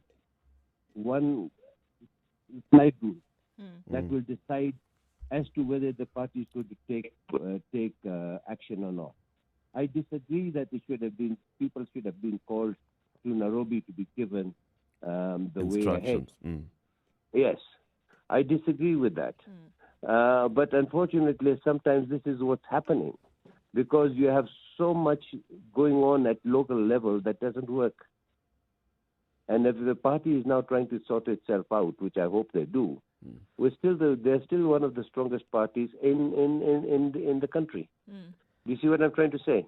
And then you see, one of the other issues is there's no party, no Jubilee, no Wiper, none of these parties have an infrastructure. None of them. Yeah. I mean, you see, if you're talking about people, you're talking about the ANC. When the leader of the ANC party had a case on corruption, which has never been finalized. But we hear that now he's now one of the soldiers to fight corruption. So I think what we're doing is we all need to fight the corruption. How do we ensure that our political parties then have this sort of philosophy that we are saying we are not clear what the philosophy is, or have a certain stand? We as individual leaders need to put our by way of our the way we behave ourselves. Now, I think somebody has to call a spade a spade. What ODM should be saying, those people who are corrupt, we're not going to give you the nomination coming. Yeah. Yeah? And there's so many cases of this issue. So I think as far as I think it's unfair to attack ODM as one.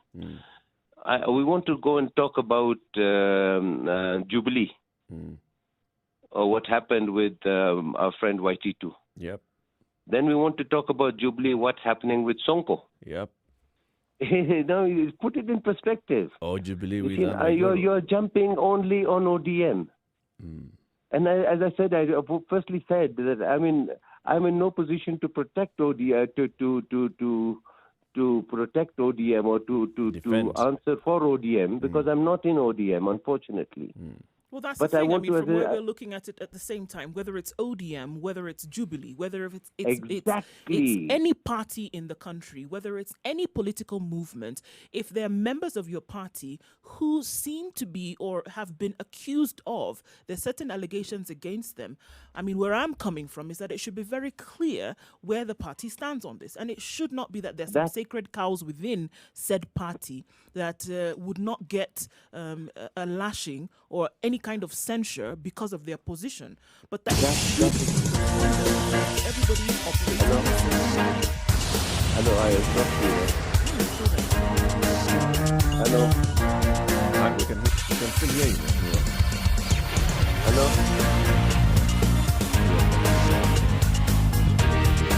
This is a situation room. At 5 minutes to 8 o'clock, the conversation continues with the team.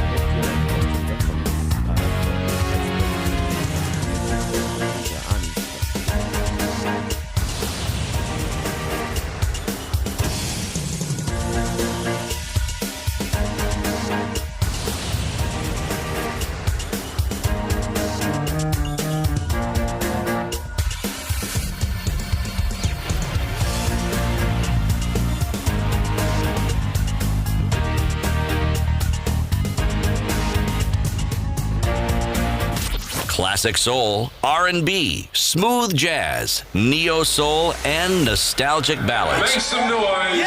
You're listening to Spice FM.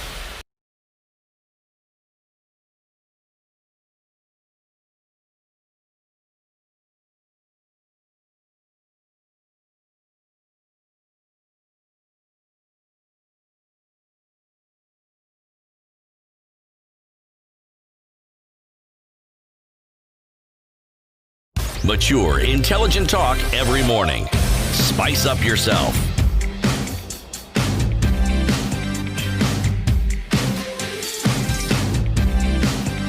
Mornings done right. 94.4 Spice FM, Nairobi. Right, so the conversation continues on our social media platforms as well. There's a comment there, somebody saying, "What's your stand as a situation room on this particular matter? You sound like you are sympathetic to Okoth Obado." Sound. Okay. Every case has its own merit, remember. This is what the person says. Every case has its own merit.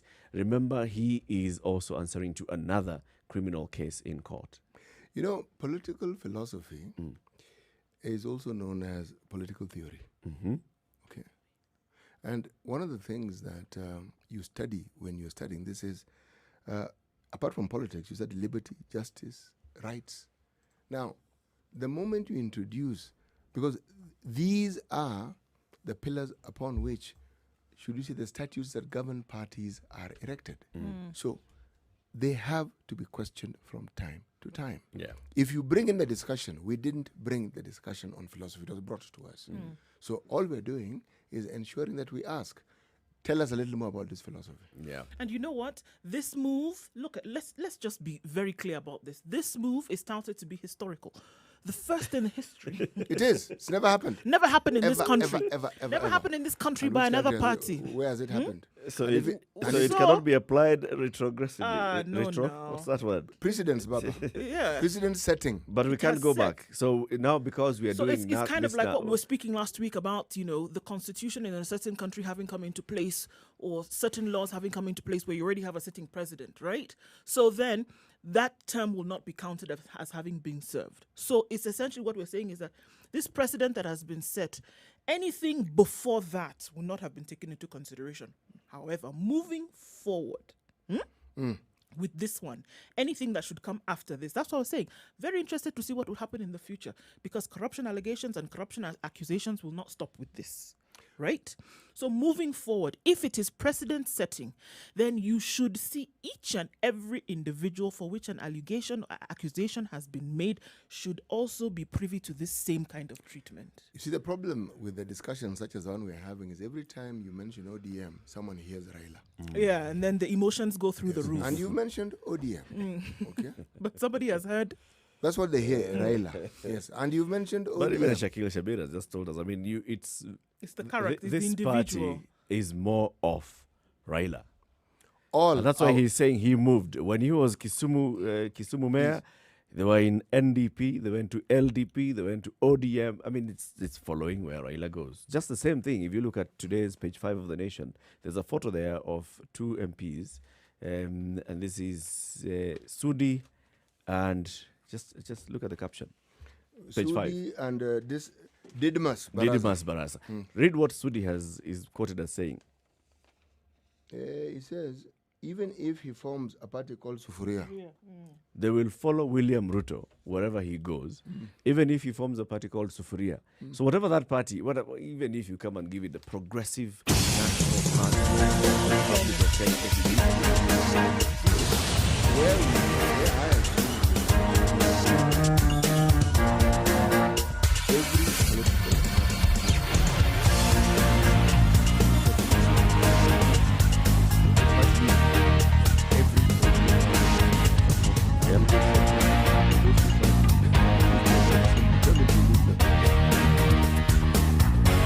Right. this is Nakuru Court, third way alive.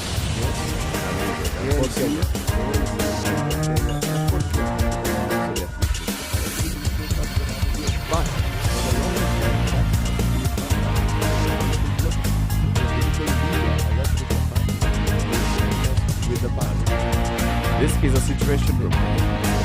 Good morning. It's now 8 o'clock.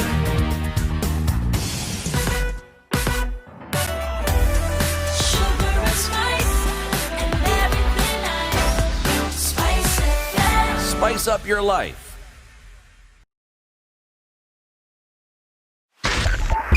102.5 Spice FM, Kisumu. Mombasa Road on Thika Road is what it's looking terrible today, guys. And Traffic. People stopped from as early as 6:15 this morning, and we have a couple of accidents in Mombasa Road and a couple also. And we almost got to why today. Getting into the CBD works now. But this one Thursday on the road today. Other parts of Nairobi do not have that much.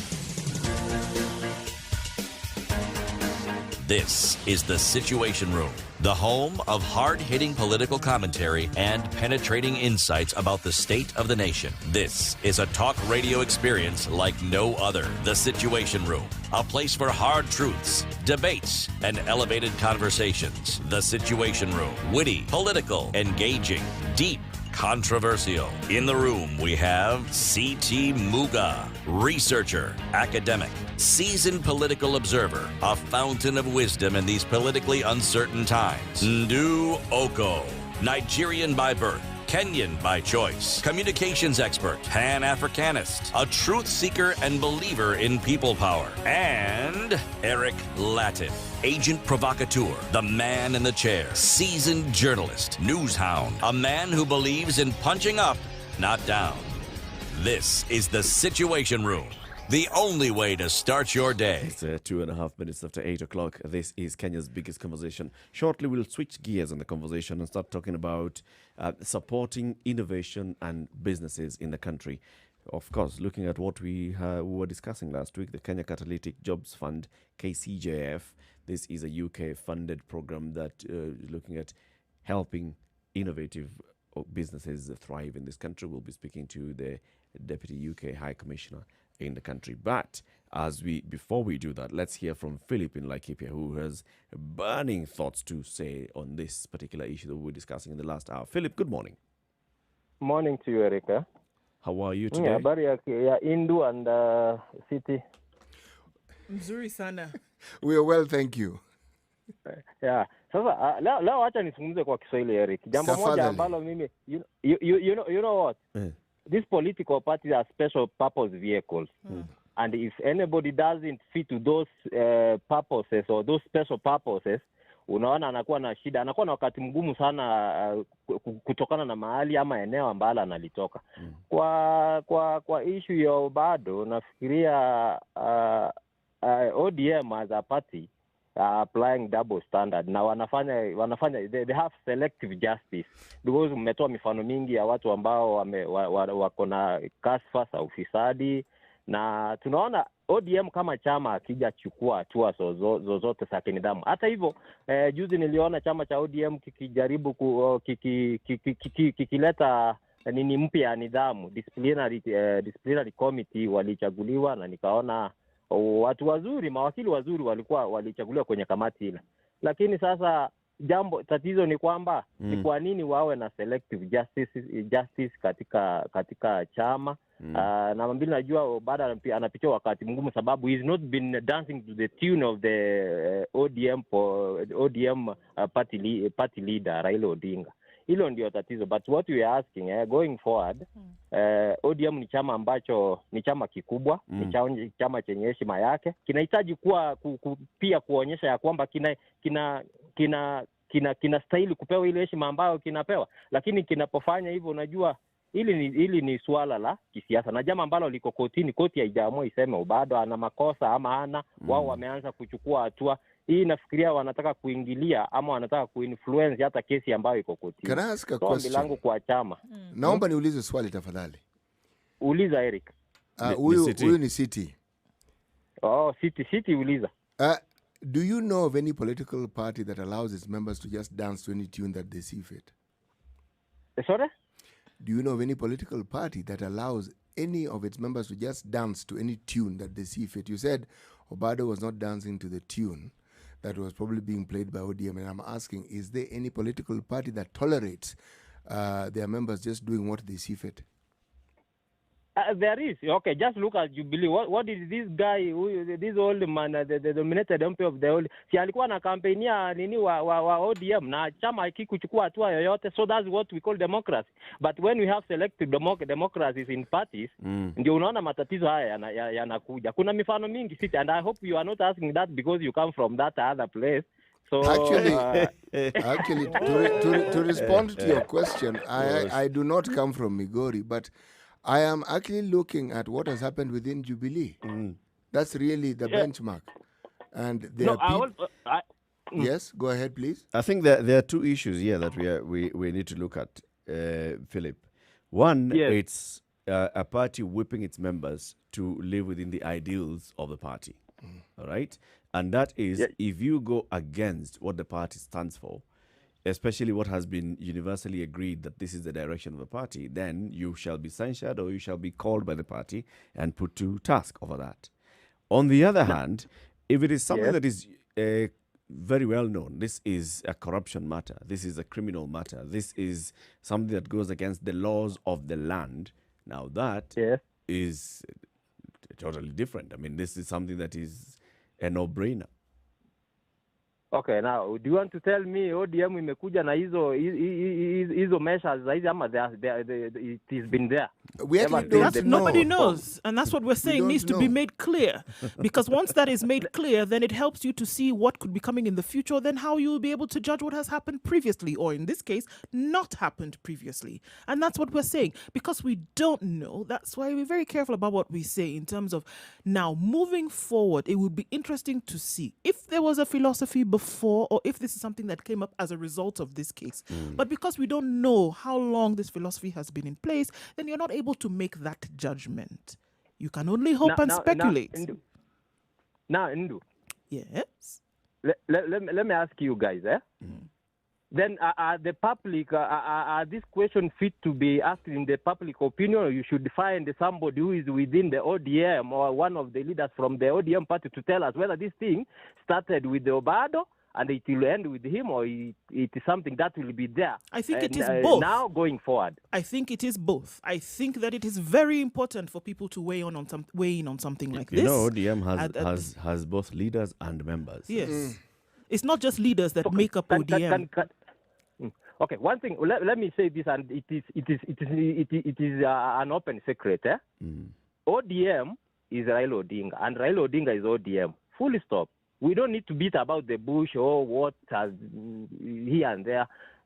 What I can say, Do you mind terribly if we take issue with that statement?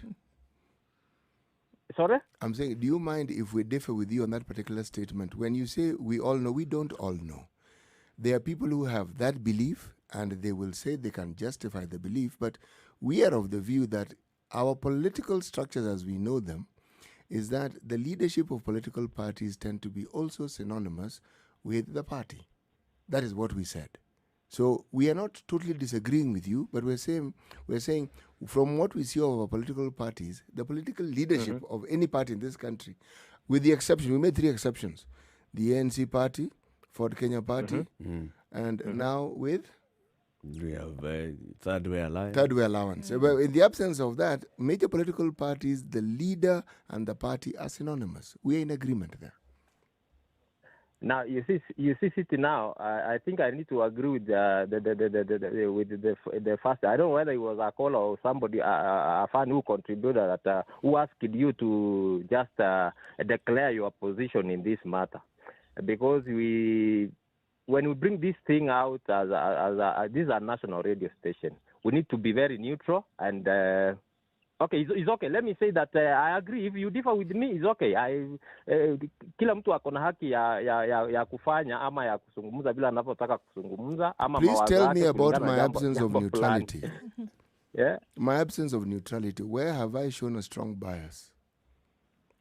A strong bias, okay. City is like when we mostly wakati tunazungumza jambo la kisiasa na ama unapotoa uchambuzi wako, wakati mwingine unaonekana kuwa unalalia upande fulani unaegemea upande fulani kulingana na vile labda umetazama mtazamo wako, lakini pia watu tunakuwa na mitazamo tofauti. Naheshimu mtazamo wako, wewe pia uheshimu mtazamo wangu na mitazamo ya watu wengine ambao watapiga simu kutoa maoni yao. Nafikiria that's what I can say. That's the essence of a conversation. That right there, Philip, is the essence of a conversation. That you shall have divergent opinions. Your opinion, just by listening to you, someone could think you are egemering to a certain mrengo, and someone else may think, well, you are being neutral. Na huo ndio uhuru, unajua Eric, huo ndio uhuru sababu kabisa. Kabisa. Yes. Thank you very much, okay, Philip. Asante. Have a great day. Unajua ni umekuwa ukisema tunawasikiza na Nyuki tunawasikiza 90.9. 90.9 the Nyeri frequency. Hiyo sema hiyo. Asante sana. Have a good day, Philip. You too. It's a Situation Room. It's Kenya's biggest conversation. We'll shift gears now and talk about funding, local businesses and local innovation. Looking at this project by the Kenya Catalytic Jobs Fund, KCJF. We spoke with the founder and CEO of iGov, who's also the team leader for the Kenya Catalytic Jobs Fund, Ronnie Osumba, last week, and he was telling us about the work that they were doing. Now we look at the funding and the critical aid to development. Good morning. This is a Situation Room, Kenya's biggest conversation. Before we move into that conversation, let's take a look at what's happening skywards, the weather. Spice FM, Nakuru.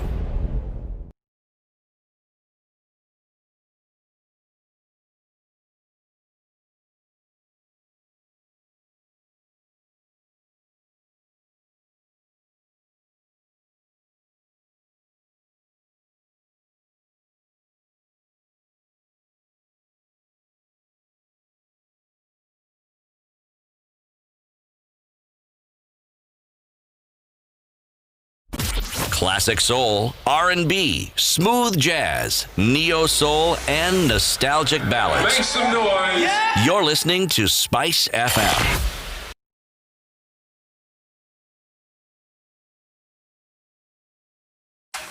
The weather with Spice FM. A little bit more in Nairobi at 16 degrees. We'll go to highs of 24 today. Partly cloudy conditions for most parts of today. In Nyeri at 14 degrees, it's partly cloudy. Highs of 23 and lows of 12.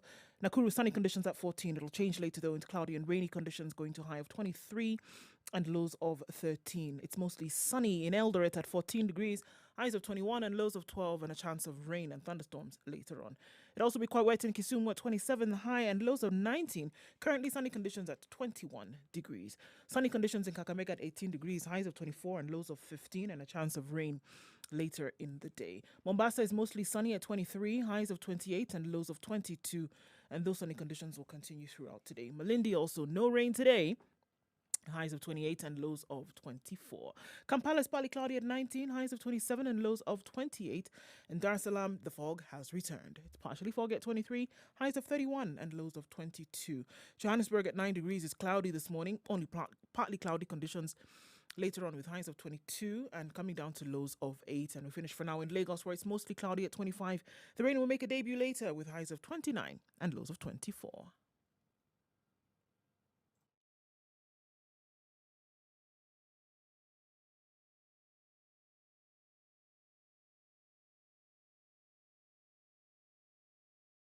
Mature, intelligent talk every morning.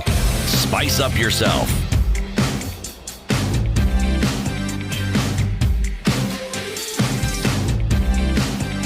Mornings done right. 94.4 Spice FM, Nairobi.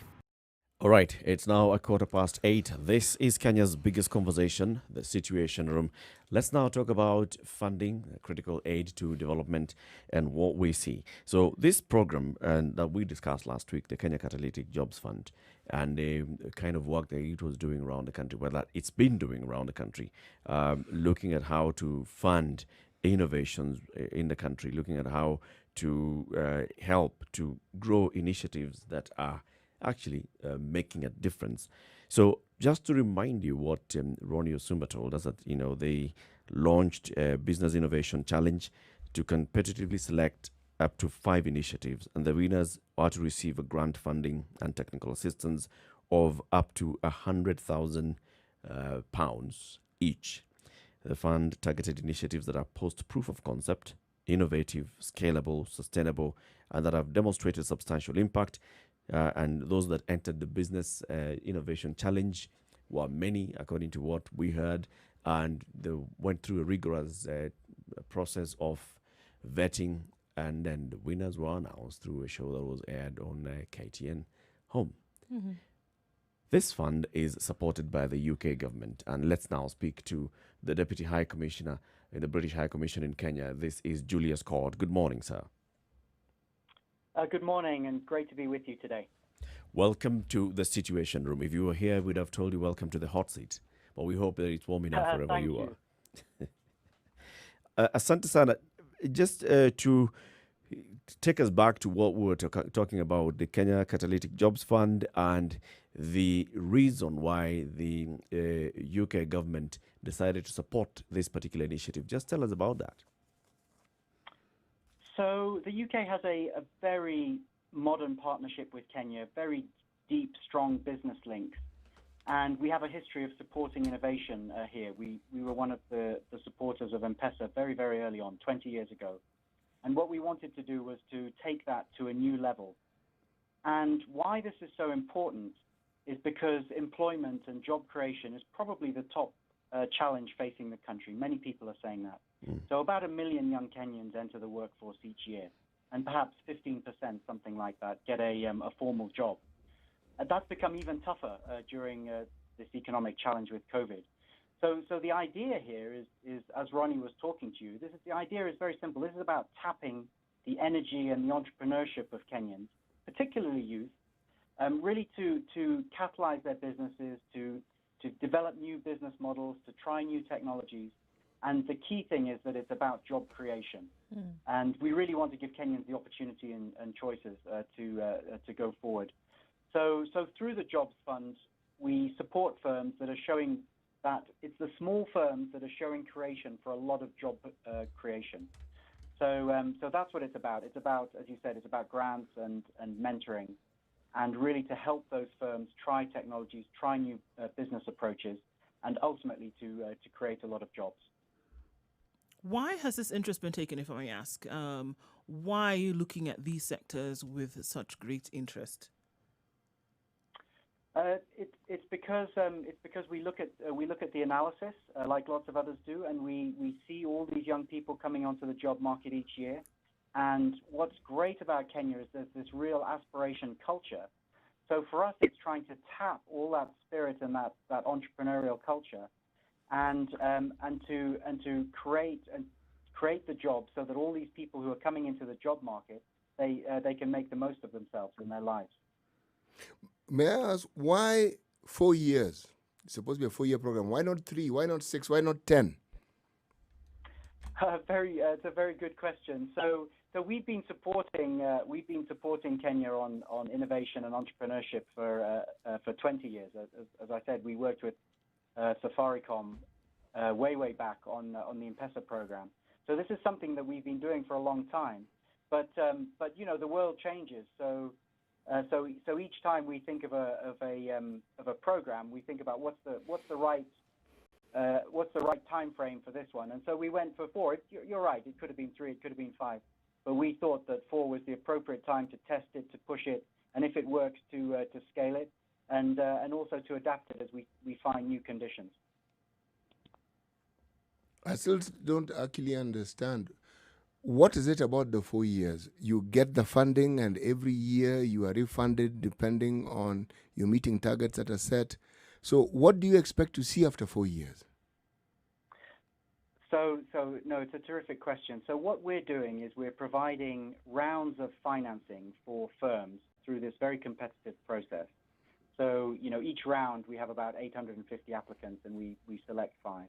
So at the end of this, what we want is, through the support that we're providing to those individual firms, we're expecting those firms to grow and create large numbers of jobs. And we choose sectors that are specifically job-creating sectors. So we want those firms to grow, and we want those jobs to be created. So that, and for these are sort of from tens to hundreds to thousands of jobs. To me, the key thing actually is that this is about demonstration.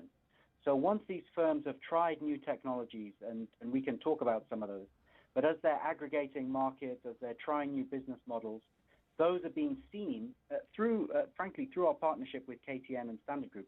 Many more people are seeing those, and they're thinking, I can try that in my sector. So people from fruit are trying the same kinds of things that people have tried in milk to scale their business and to create the jobs.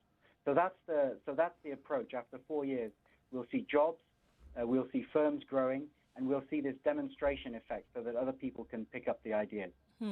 Coming off the back of what you've just said, some of the businesses that would have been selected, is there a certain path that they follow? I mean, a lot of buzzwords jump out at us, like sustainability, sustainable business, social enterprise. Exactly, social enterprise. So is this the direction that the funding then would take when you're looking at some of these businesses?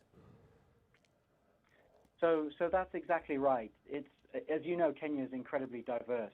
So what we wanted to do was to capture a couple of things. We wanted to identify firms where they were early in their cycle, but they had essentially a performance record. But they had a new idea that they wanted to test, and that wouldn't be doable under normal circumstances. So they come to us and they say, we really want to try this new idea, this new business model. We think it'll create a load of jobs. So that's one set. And then the other set is really about trying something, really quite new, very early stage, very innovative, and where there isn't quite that record. And we try and have a balance. We try and have a portfolio of some of those slightly more advanced firms and some of these really, really new startups. How about the ones that you think have done very well, but maybe they just, for one reason or the other, because you had to pick 5, the number 6 company, for instance, it was a very good idea. It still requires that support. What kind of help can you get them in getting that support that they need? Because by the time you've narrowed them down from 800 applications, and somebody has come to the top 10, but they just did not get to be among the top 5 that win this money, but they still require the kind of support that you're offering. What do you do with those? This is a great question because, as you say, it's really tough. It's really tough. 850 down to 10, down to 5. And this was the hardest thing that we found, our team found, in selecting the ideas, getting it down from 800 down to that top 10. And then the judges, and a public thank you to the judges. They had such a tough job of choosing the 10 to the 5. So they get the profile through the program. The 10 are all highlighted. We don't support them in the intense way, but what we do is we encourage them, the ones who didn't quite make it into the top 5, but also all those other ones. All entrepreneurs know that you have to keep trying, you have to refine your idea, you have to innovate. And what was really exciting for this round is one of the winners was one of the ones that hadn't made it last time, but they had continued to develop their work, they continued to refine the idea, and they'd come back and pitched. And this time they'd come back into the top 5. So we support them and we give them profile so that they can continue, because it's very tough if you're number 6, out of a top 5, or you're number 11 out of a top 10. So we continue to encourage people to keep applying. So, what would be of benefit to the aid programs themselves, as opposed to the individual companies who are or organizations who are getting this much needed critical funding, of what benefit is it to the UK government? Of what benefit is it to the organizations that are helping in this manner? So this is a development program. So what we're very keen is to support investment, jobs, and growth here in Kenya. And to me, the key word is in the title of the program, the Kenya Catalytic Jobs Fund. It's the catalytic bit. So we can support 5 firms each round, and we can more widely support the others. But the key thing is that they're testing innovation. To me, that you don't just scale up the jobs in that particular firm, but you promote, you showcase what they're doing. So to give you one example, there's this terrific firm that we funded in the last round, Savannah Circuit. They're based in West Pokot. They're a real innovation firm, engineering, but they focus on the dairy sector at the moment. They 3D print some of their components. They have solar-powered coolers on the back of bodas that go around to farmers and they collect the milk. And what's amazing about that is that there's much more loss. The farmer gets much more income, and they've really built a much bigger market in that area of West Pokot. Now, the interesting thing about that is, so they're doing terrifically well, but that same approach could be applied to fish. It can be applied to vaccines. So you have these spillover effects that you can see. So now we're very early in that process, but that's the kind of example that we see of. It's not just a jobs fund for that firm. It's a catalytic jobs fund that has a much wider impact across the country. What are the key factors that you looked into when you are vetting and determining who would actually benefit from this funding?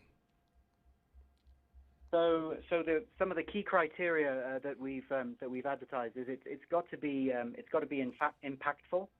It's got to be innovative. We're very much looking at sustainability. When the judges look at this, these are such seasoned people. When you look at people like Darshan Chandaria and his whole team, they're such seasoned people. They look at the viability of the business as well. And for us, ultimately, it comes down: is this a viable proposition, and is it going to create a lot of jobs? Those were the main things we looked out for.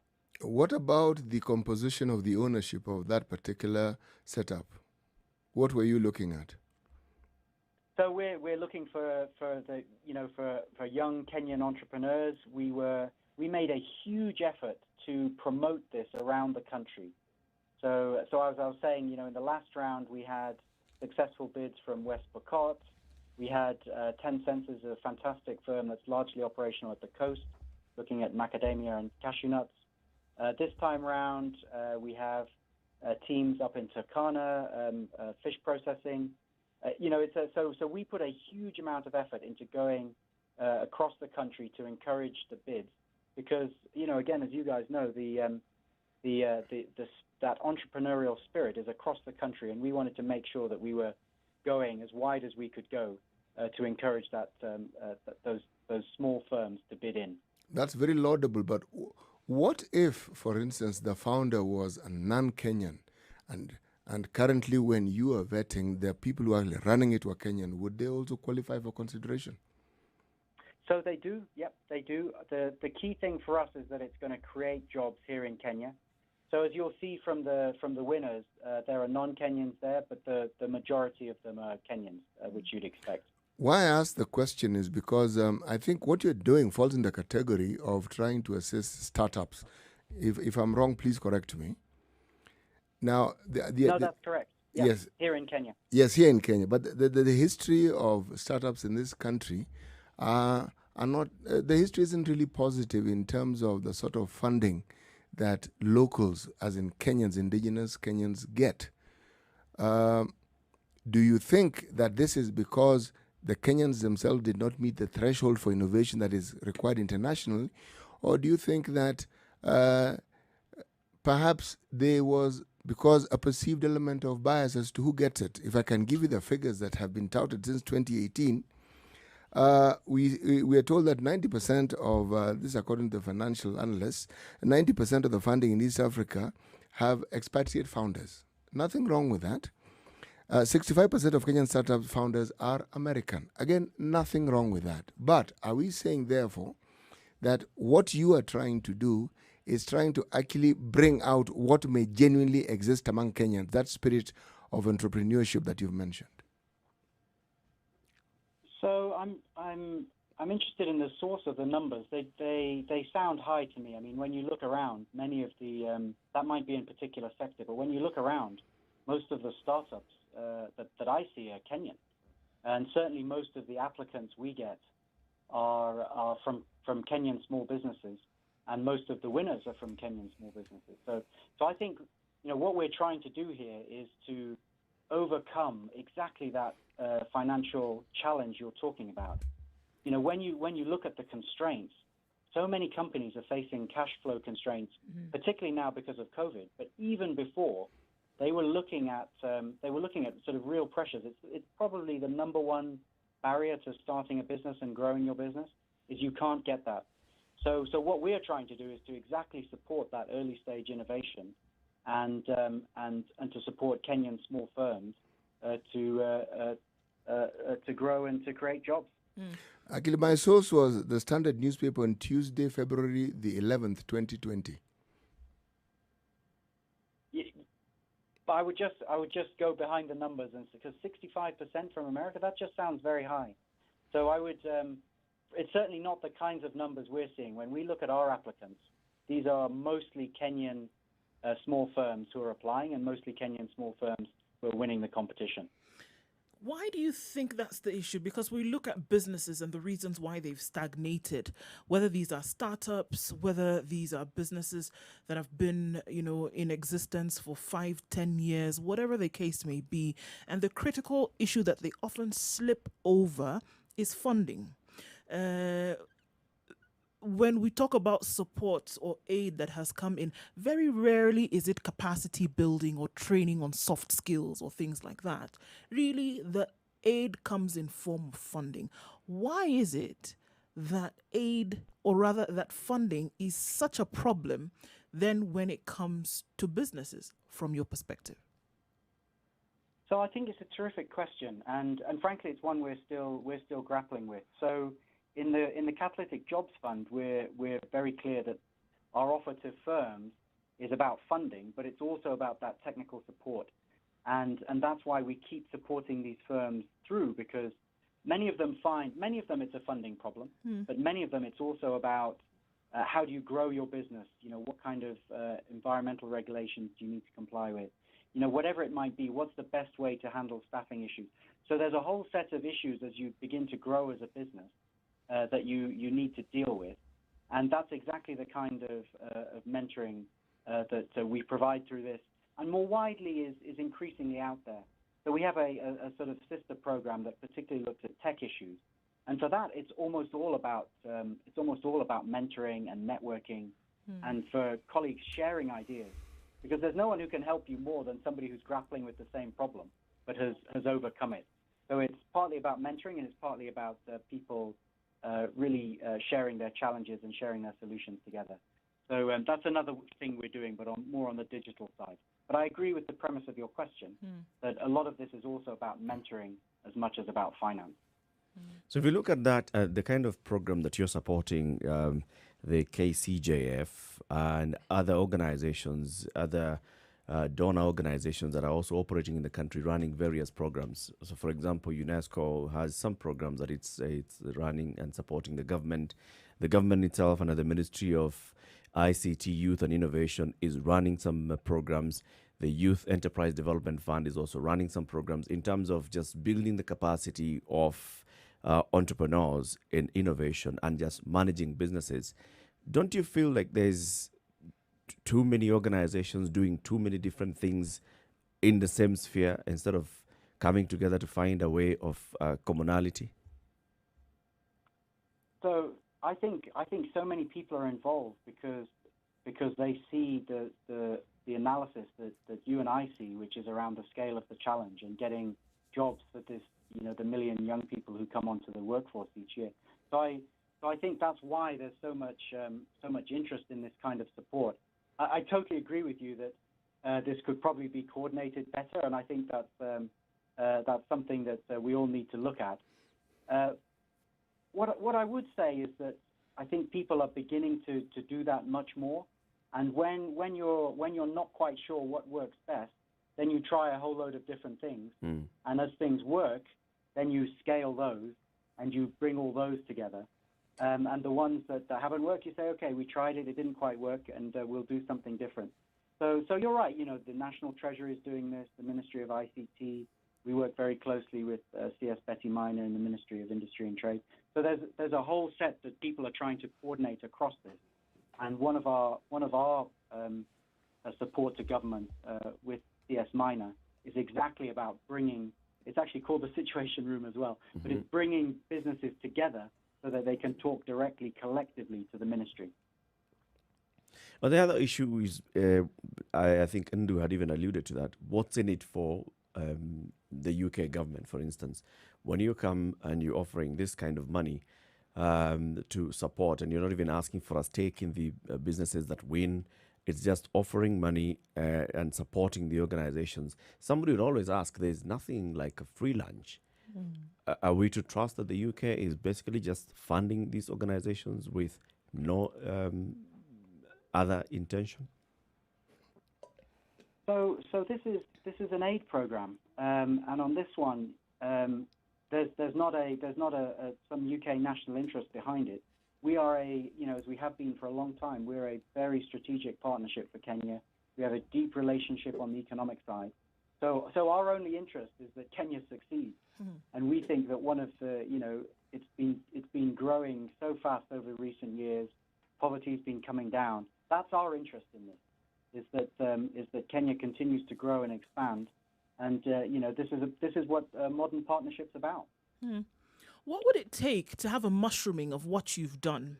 Because they're often said, I mean, in development fields, that's just it, that development begets development, especially when you're looking now at funding that can be made available for certain, businesses, sustainable in that. So now when you look at sustainability, it would mean that maybe you're looking at a place whereby these homegrown businesses that are now being given this much needed injection, that they also, or at least an atmosphere can then be grown in Kenya, whereby you then have funding then being created for other organizations as a homegrown solution as well. Do you see it getting to that point, or is it a reality that could come about whereby this aid that's being offered is something of a homegrown solution in Kenya as well? So I think it's a really good point. So on the first part of that, to me, these firms are terrific. I mean, they're really innovative. They're really exciting, and we strongly support them, and we hope that they'll create lots of jobs. But to me, the really exciting bit is when, as you put it, they mushroom, and the idea that is something is happening in fish, that idea is taken into dairy, or that idea is taken into fruit, and it's this. To me, it's when you get these platforms, or when you get the ideas, the business model ideas that have worked in one sector taken to another. That's really, to me, what the most exciting part of this program is. I think on the second part, and this, I think this is coming back a little bit to some of your previous questions, but what we were talking to the judges about was exactly that point. How do we get more Kenyan funding into this sector? Because if you're a firm that's proved its concept, it's got good performance, you can usually get the funding if the idea is good enough and the firm is strong enough. The challenge is that much earlier stage of the process where frankly it's risky. People are saying, I'm not sure about this firm, I'm not sure about this idea, but how do you get the funding into the best types of ideas earlier so that they can really fly? That I think is something where we're still having a conversation with the judges about how we get that private sector Kenyan funding into earlier stages. From where you sit, what is it that would make that also become a growing industry where you have more angel investors or just investors who are looking at ideas and saying, this is a brilliant idea. 800 people had applied just for this particular funding. That tells you that there is real appetite for funding, and there are people who are coming up with innovations across the country. What would it take to get those ideas supported from idea stage to the proven concept stage up to scaling and all those other stages? So for us, we're looking at what we can do as the government, but as the UK government. But I think it's a real challenge, and this is what the conversation we're having with the judges, because they know this sector better. Their view was very much along the lines you've outlined, is to try and get these ideas into angel investors earlier, and to somehow have it, whereas they're willing to make investments later on in a firm cycle, how do we get them to invest more in those earlier stages? I don't know what the answer is, but it's a very, very live question, and it's one that we're actively discussing with the judges. What's the situation like in the UK? Do you have a similar situation in the UK? Are there some lessons that we can borrow from what happens in the UK?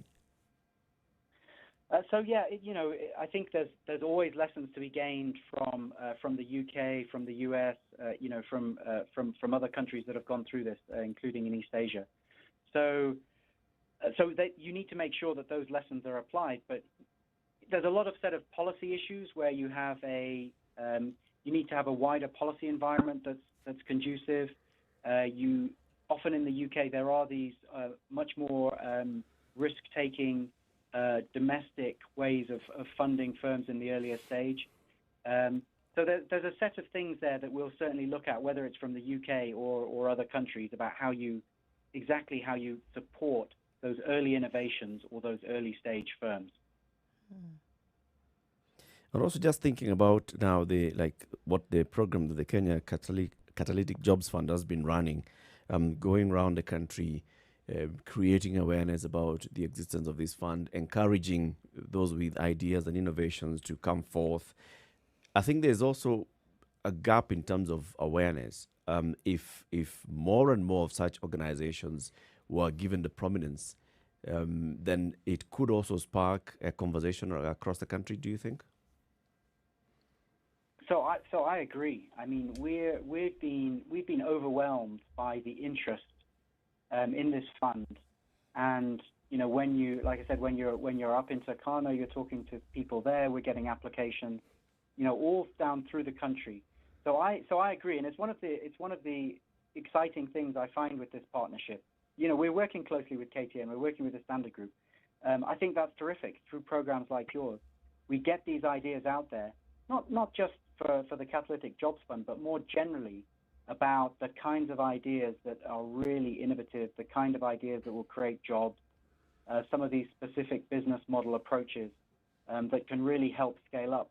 Because you often find here you have a lot of small-scale producers, but what the challenge is to getting them together so that they're aggregating, so that the market is bigger, they're losing less in waste, et cetera, et cetera. So if you can do more and more of that, having a much wider conversation in different parts of the country, in different sectors, I think that's exactly what the way forward is.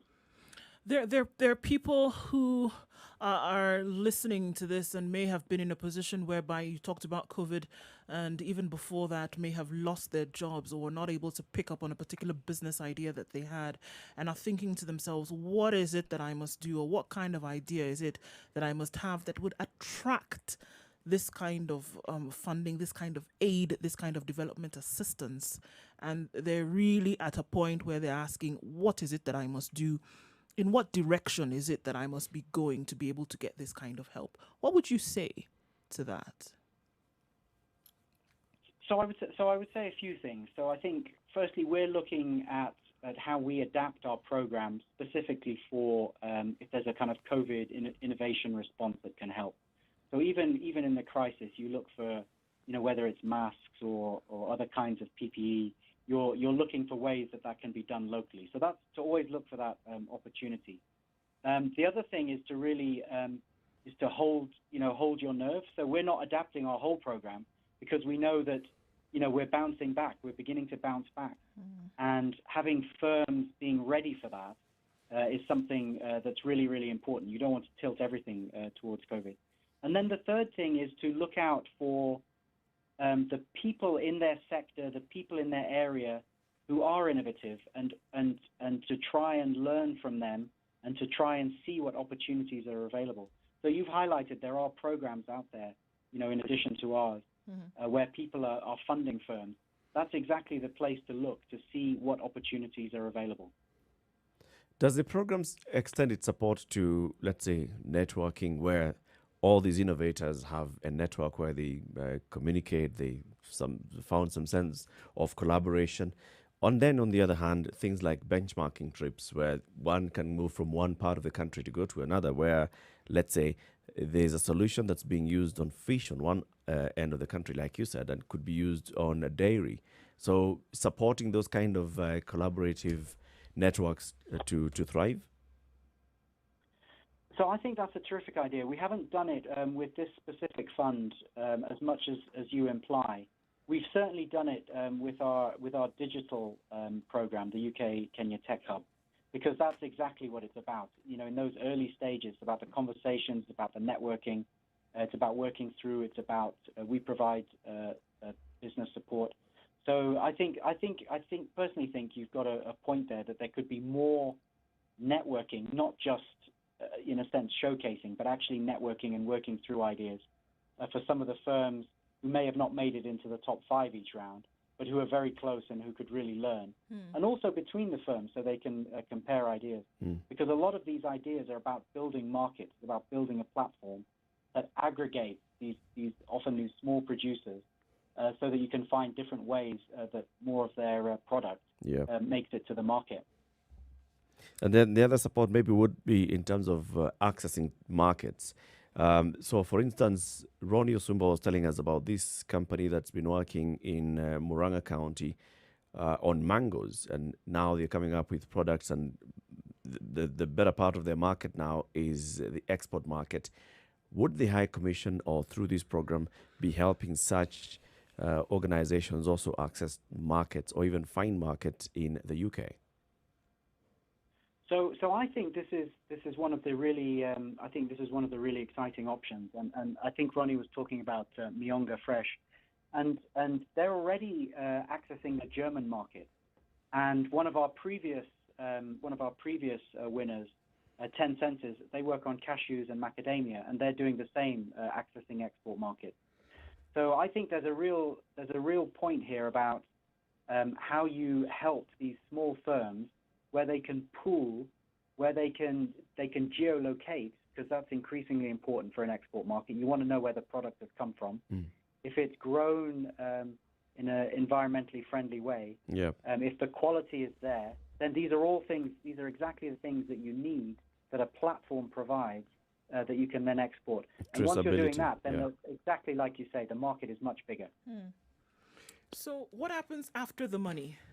For these organizations who've clearly gotten a boost in the arm for their businesses, what happens after that? They receive this money, and what aid or what help is given?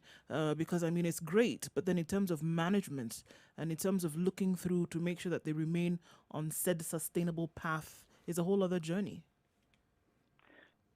So that's exactly right. And what we do is we have terrific people like Ronnie and his team who actually help them continue. So they need to use the money wisely. They need to work out some of the other business issues. Life is never quite as you predict it, so you're always coming across challenges, and the team is there to help them work through. So that continues. And what we find actually is many of our partner firms, they find that support, that mentoring, that profile that they get, they find that as important once they've received the money and invested that in creating the jobs. And then if they cross that sort of stage, then they can come back to us for a bit more if they want to do something else to take the firm forward even further, to create even more jobs. So it's an ongoing relationship about how we're trying to help these firms really scale up. So let's take a quick break here at about 12 minutes to 9 o'clock.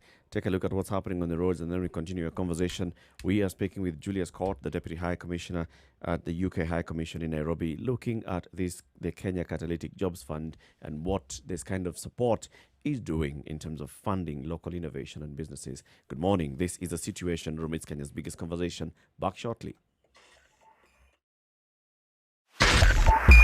Spice FM, Nyeri. Traffic. What the roads this morning is what we're looking at Mombasa. It's still piling up all the way now towards General.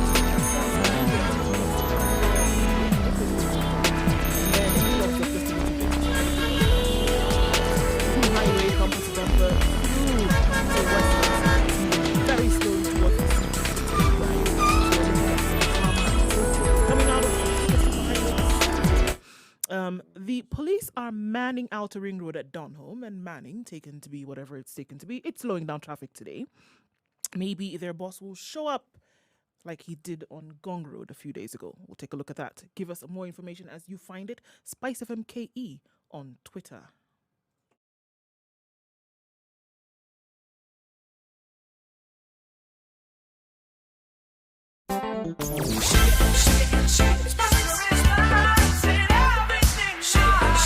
And we're back to conversation with Deputy High Commissioner, the UK High Commissioner in Nairobi, CT Muga. What I'm hearing is actually very laudable. And sometimes for this to be something, not a one-off, but more of a continuum, there needs to be an incubator, a hub. Now, I'm changing direction a little bit. There has been talk of a UK-Kenya tech hub as part of the Prosperity Fund. Could you tell us a little bit about it and where it has gone to, what it's intended to achieve? Yeah, thank you. So this is an idea that we do in a number of countries here, South Africa in particular, and it's really about bringing the ideas from the UK side, where we because the UK has quite an entrepreneurial tech sector, but it's really about getting Kenyan firms, Kenyan startups, particularly on the digital side, but it's broader than that. And it's about them networking, and it's about providing some of the kind of the most basic opportunities and most basic information that firms can thrive. Because if there's one thing that we know in development is if you can leapfrog stages, and Kenya has such capability and such spirit to do that. If you can kind of leapfrog into the digital age much faster, and we're seeing that, then you can really progress fast. So that's the basic premise behind it. It's very, very early in its development, and it's really about networking, mentoring, capacity building in the tech space. Thank you. How many of these hubs do you have? So the UK government is supporting this one. Then we have the other locally supported hubs, for example, iHub and the rest. Are you also working with these local hubs? So we work very closely with the local hubs, and Ronnie and his team make sure that we stay as joined up, and it's terrific. I mean, there's hubs. I visited the ones in Kisumu, the Lake Hub. I visited the one in Mombasa, Swahili Pot Hub. These are terrific. I mean, physical places as well as virtual networks, where really some of the most innovative tech, digital folk gather and learn from each other and work with each other. So, yeah, we're absolutely focusing on some of these local networks. Which is the other thing, that when you talk about hubs and these innovation hubs, we're mostly thinking tech, where people are coming up with the software or programs that can help, make business easier. How about just any other hubs? For example, maybe there are people who want to come up with art and they need an art gallery, so maybe an artist hub or such other hubs. Have you thought of supporting such? So we don't support. So we have to be quite selective about what we support, and the funding is limited. But so we haven't, at least as the UK government through the aid program, supported art hubs so directly. I think there are others out there who do. But what we have to make a calculation is where can we get the most return for the small investments we make, and we think this is one area where we can do it. And I think what's exciting to me is that it's not. So when you talk about digital, it's in a sense the platform, but actually most of our grantees they're in the agricultural sector because that's where most of the workforce is. We're also looking at manufacturing. We're also looking at other sort of digital service ideas. So, in a sense, the tech is the enabler, but you have specific sectors where things really fly, and that's what we're trying to get to.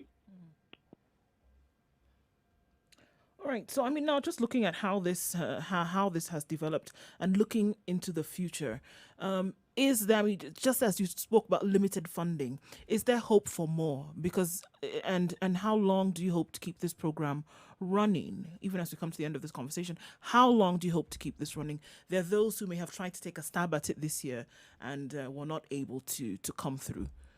Is there hope for such coming? So absolutely, there will be for this program there will be additional rounds, and I would encourage everybody who applied this time and who didn't quite make it to really go for it next time, because you learn so much from the first time. You see the kinds of people who got through. So I think certainly keep going from that and learn from those that did. I think more broadly, this is a multi-year program, so we want to keep going. And what we've found through all our work is that if things work, then they tend to keep going and get scaled. So in that sense, you can never make promises about the future, but certainly where things are really working well, where we're really generating jobs, firms are growing, the ideas are spreading, then those are the kinds of things where more and more people want to support, and that's where it gets really exciting. So I'm excited about it. I think we see so much sort of demand for this kind of project, and we see so much impact that they're having even in these early stages, and so much interest that I'm very excited for it.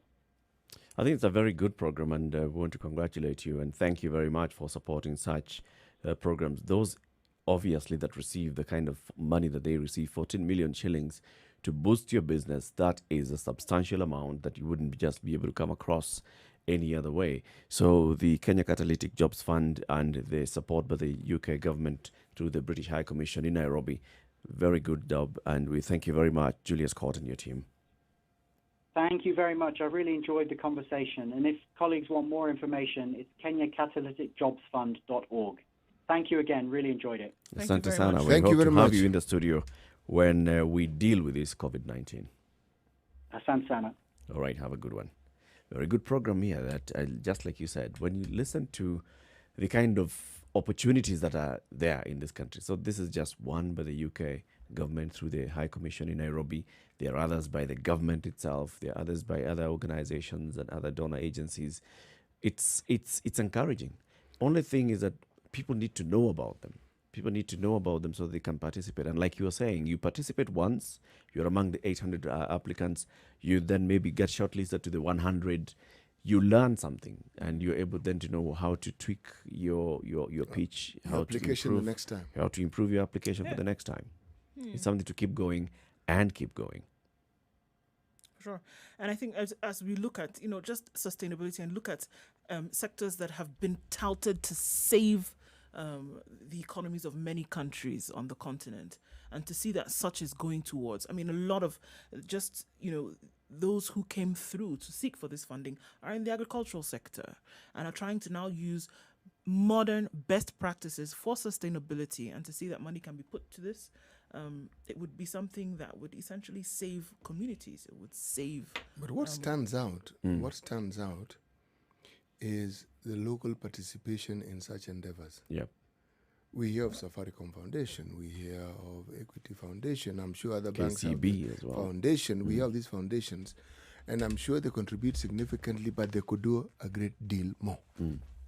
This really is what we're saying, because if you look at the huge profits that some of these institutions post, profits that are made here, okay, the giving back to the community thought process and thinking and ethos. I think actually what we need is more and more success stories being told.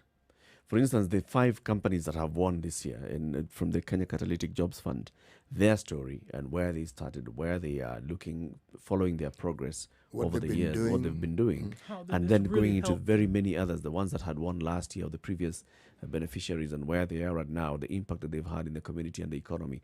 Those are very important stories to tell. Coming to the top of the hour, CT, just remind us today's proverb. Well, very simply, a close friend can also become a close enemy. A close friend can also become a close enemy. Yes. Kikulacho kikongoni mwako, one of them, others. There's a thin line between love and hate. Thin line between love and hate, others. If you can think of any other, just tweet us at SpiceFMKE. A close friend can also become a very close enemy. This is a Situation Room. It's Kenya's biggest conversation. Keep it right here because the conversation continues in the next hour, and you can join the conversation as well through our live streams, SpiceFMKE on Facebook, YouTube, or Twitter, or www.spicefm.co.ke. Good morning, 9 o'clock. Sugar and spice and everything nice. Spice FM. Spice up your life. 94.4 Spice FM, Nairobi. Yeah, so that's the thing. Now we have traffic as far back as Kenyatta University on the Thika Superhighway today. It's looking quite something, guys. And it means it's going to take us for some time before we get off of this one. Mombasa Road is doing a little bit better. Traffic is flowing a little bit smoother. Still bumper to bumper in some parts, but you'll get into the CBD without an issue. However, between Nyeri roundabout and Westlands and the CBD in between, there is bumper to bumper traffic on Uhuru Highway, and that takes you out of the running in terms of if you're trying to get somewhere in a hurry. You might want to use an alternate route before you get stuck there. So it's not been such an encouraging Thursday for traffic, but we hope it does get better. All right, keep us informed of where you might be stuck. We can spread the word. If you find an alternate route, let us know as well. We can share that. Spice FM KE, that's how you can reach us on Twitter.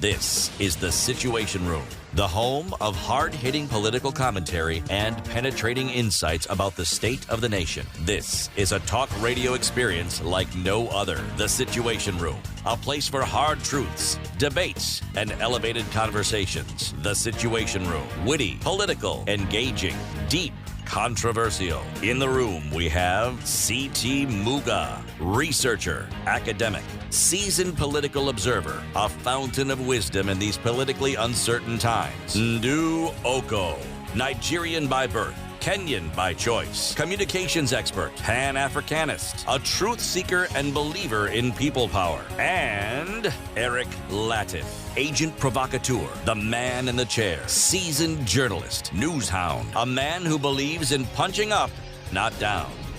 This is the Situation Room, the only way to start your day.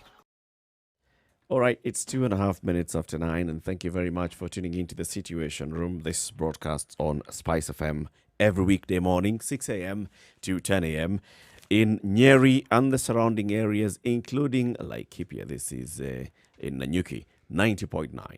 Malindi and the surrounding areas, all the way from Kilifi going into Malindi, through Watamu, 97.7, Eldoret and the surrounding areas, 96.7, 96.0 in Nakuru, which will come all the way to Mai Mahiu, go to Narok, go to Sotik and Bomet, 96.0, 102.5 in Kisumu and the region surrounding Kisumu. And then in Mombasa, crossing from Island onto the areas of Mombasa, and then crossing as well across the ferry into some parts of Kwale County, 87.9, and Nairobi is 94.4. We live stream the show as well on the Situation Room. This is www.spicefm.co.ke and SpiceFMKE on YouTube, Facebook, and Twitter. Very many things that have happened this week. Fight against corruption from very many fronts. Then the politics of the fight against corruption. We have heard, for example, the deputy president now has been there sitting, he's like, he's like, see, you guys, you have always been saying corruption, Ruto. Now, Ruto is nowhere. This one's, you cannot say. And we saw even yesterday, he was hosting some leaders from the Coast Province. And those that were speaking were saying, walituambia twende tukakae nyumbani, tuoshe mikono, tuvae mask, kumbe walikuwa wanaiba. That's what was happening when they told us to go and wear masks. You know, it is good to engage in a running commentary on the affairs of the country, but I sometimes wonder whether in some of these matters a little silence may speak a little louder. You see, it isn't as though what had been stated previously or what had been alleged previously has gone away. It hasn't. It's still there. Yes. And even if this is something new that does not relate to you, again, it doesn't mean that what has previously been alleged has gone away either. But when you talk about it, what you then do is you point to what's happening, but you also remind people You're reminding them of your own issues. It's basically like saying, you guys were saying it was me. See? So you brought me I into the am not conversation. here. I'm not here, I and it's think- still happening. So what I was telling you all along is that it wasn't me. I meant it. It's not me. I meant it. You can now see who has been involved. You know, and then looking at all the headlines today have something to do with Ruto. Murathe and Ruto open all-out war over 2022 politics. We're seeing the deputy president hosting all these meetings now and talking about corruption and the fight against corruption and demanding accountability over the use of COVID-19 funds. Some of these sentiments that are being made, I think sometimes, is it just in the whole drama that is politics, or are some of these things actually meant? Like? What did the Jubilee Vice Chair say? We care who will come after this president, so we have to sit and scheme.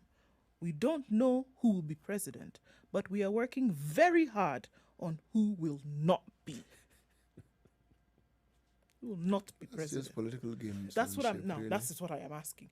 Is it just political speak? Is it just games playing out, or is there some seriousness to which this is being peppered with? Oh, to these say games are serious, by the way. that we will do anything with our power. Now, whatever anything is, that Whoever will we sort are. out. Whatever anything is, whoever we are, to make sure who will not be in that seat come 2022. It would be very interesting to see how this would actually play out. But that's what I'm asking.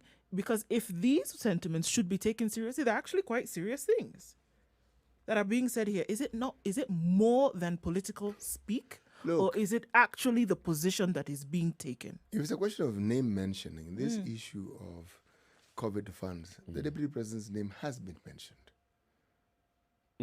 Yes. Yeah. How? Well, one of the people who is claimed, this very, very same relative of, who is alleged to be a relative of Tony Gashoka's, he has also been mentioned as a friend of the DPs. You see, So he's everybody's friend. this Of is the course point. you- This is the point. If it's, you see, we are discussing mentions. We're not discussing a case before court. No, mentions. We are Or not even talking- direct link. No, no. Just Mention. because no, somebody no. is CT Muga's friend That's doesn't it. mean that That's CT it. Muga That's is it. then involved. That's it. That's it. But you're guilty by association. We. Yes. In this statement by David Murathe, we has come up 6 times. We. But the deputy president does have a point here. You see, it's like nothing can go wrong in this country without someone looking for a mention of his name somewhere.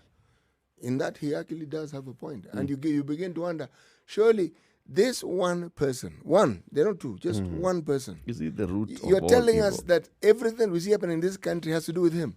The answer in my mind is no. What did he do wrong?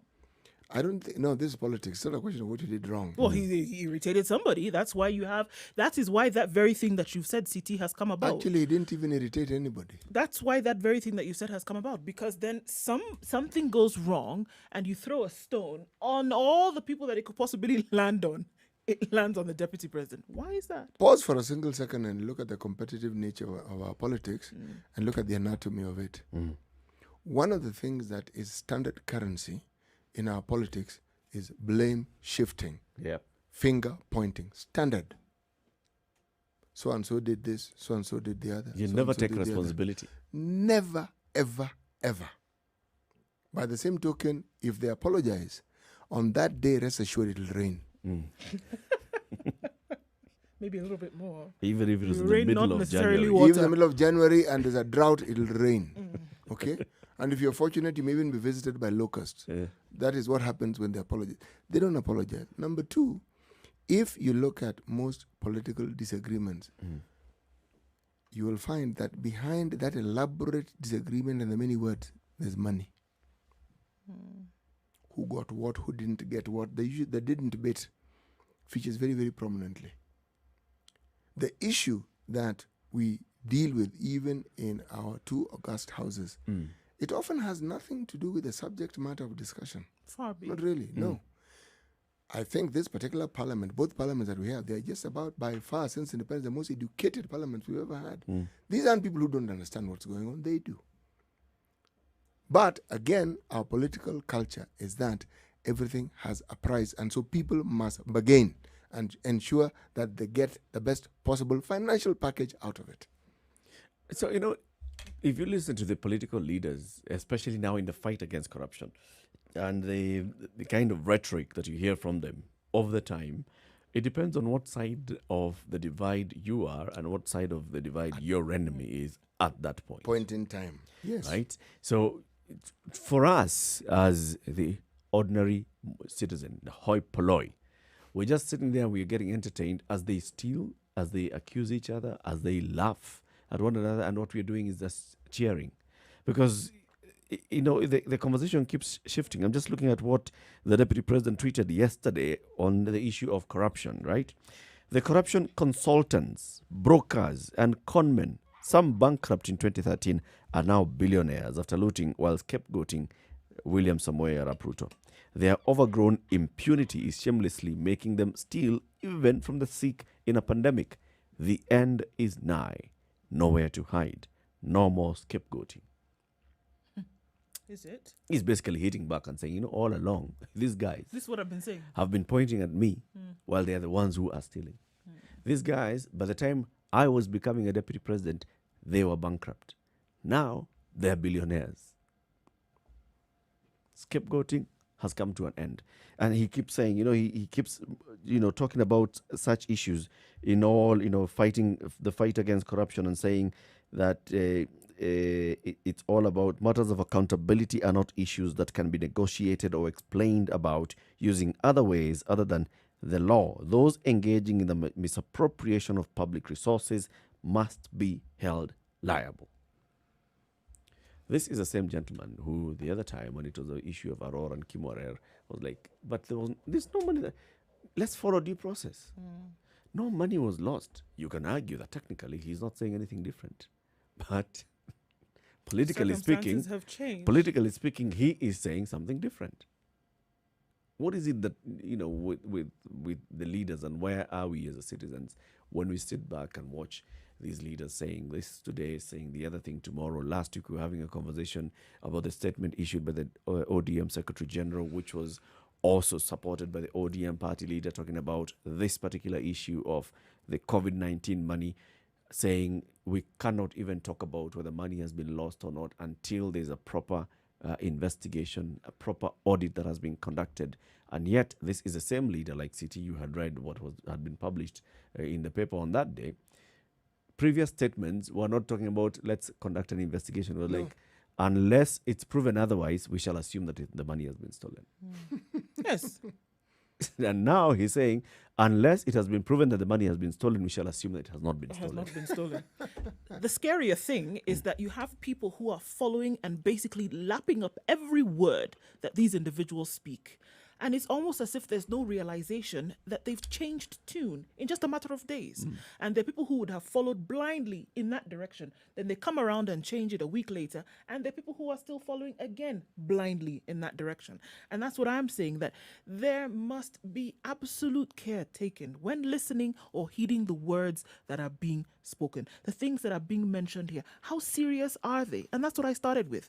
How serious are they? Is it just a game? The people who then essentially are being governed and led, are you listening to these things that are being said? Are you sure that your support that you're throwing behind said leader or said candidate is entrenched in this belief? Or is it just going along with the times? The wave, all right, let's see who gets in, and then it really doesn't matter. It does matter. It does matter, because the game, you're being used as the ball, the pitch, the net, and everything. And at the end of the day, they carry the glory. It puts us in that category that CT had talked about earlier, very much earlier at the beginning of this show, where we have, it's not about the tribes, it's not about the region you come from, it's about, who you're associated with. It's about the class of, we know one another, we play in a certain league, and this other person is an outsider. Now you, being you and I, we are outsiders. So they will accuse each other. They're playing their own game up there, saying you've stolen, you haven't stolen. I mean, how much have I eaten? But you're the one who stole last week. But you look at the airline, or look at the railway, look at this. You're the one who has done this and the other. Look at the many pieces of land. Or, that's where the conversation is, and they're basically just fighting amongst themselves. Not really fighting, but just punching each other with very heavy padded gloves among themselves. And you are the support players in this particular drama. But they're prudent and wise enough to give you the impression that you're actually a player. Yep. Or that they're even interested in what that you it's think. about you. Why do you think these statements of wananchi, the people, why do you think the people always features? And we throw in Wanjiko, we've added Fatuma to it, the mix now. And they're very careful actually to also tell you which Mwananchi they're talking about. Yes. It is not just any Mwananchi. It is Mwananchi wa kawaida. Yes. And you have got to know your place. Yes, and they themselves at that particular point in time will align themselves to this Mwananchi wa kawaida. Which is and that they're anything but. Mwananchi wa kawaida is not them. No. There is us guys, Wenyenchi, and then there's Mwananchi wa kawaida. Mwananchi wa kule mashinani. Those words have to be used. The ordinary Kenyan. Wanjiko is not a rich person. Wanjiko will never be rich. Wanjiko does not represent this class of people. Wanjiko is the poor person. Mwananchi wa kawaida. Wanjiko was created and consigned to poverty for the rest of her life. Yes. Has one tattered lasso. A really tired one. From beginning to end. That is Wanjiko. So when people say cannot afford to go to the salon, has a headscarf. As a natural rasta. Wow, okay. We're now going. That is Wanjiko. Not them. No. So now when we hear these sentiments that are being said about we care who will become president, it's the cronyism now that comes into play. It has nothing to do with this Wanjiko you're talking about. No. We care. We will make sure. We know who would be, but we also know who we intend should never be. Should never be. So where does this what did you call her? Where does this Wanjiko come into play? She doesn't. And that is where the scales need to fall off the eyes of people for you to realize it's not about you. When they're playing to the audience, for that moment, it's about what you would perceive, right? I dare say in some cases, you're not even their audience. It's a message that is being sent to the other side, as it were. Never have been. Let's take a Never break. have been. Take a look at what's happening weather-wise. And then this conversation continues. It's 17 minutes after 9. Spice FM, Malindi.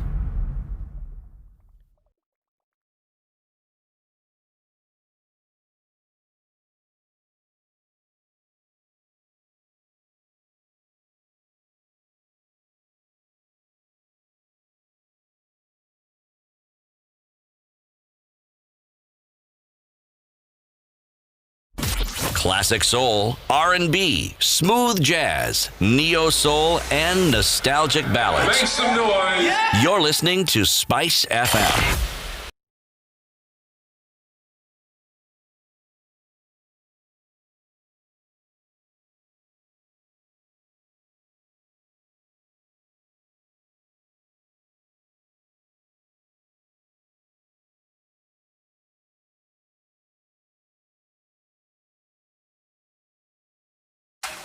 The weather with Spice FM. Still mostly cloudy in Nairobi. We'll see highs of 24 and lows of 12 today. Nyeri, partly cloudy at 17 degrees, going to highs of 23 and lows of 12, a chance of a sprinkle later on. And in Nakuru, 17 degrees and clear skies. It'll change later, though, rainy conditions with highs of 23 and lows of 13. It's mostly sunny in Eldoret at 16 degrees, highs of 20 and lows of 12, with thunderstorms in the forecast for later on. It's going to be a wet afternoon in Kisumu as well, going to highs of 27 and lows of 19, currently at 22 degrees. Sunny conditions at 20 in Kakamega. Rain will cool it down, though, later, going to highs of 24 and lows of 16.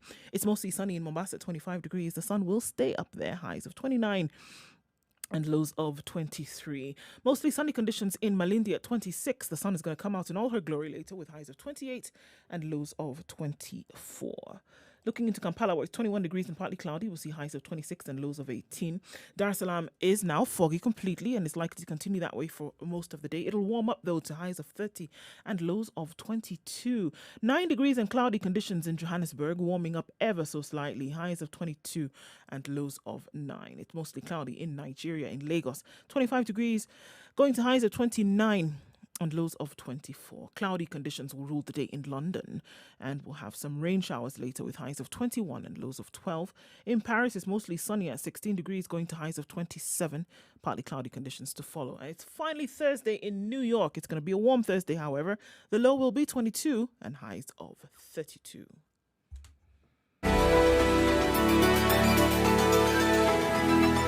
Mature, intelligent talk every morning. Spice up yourself.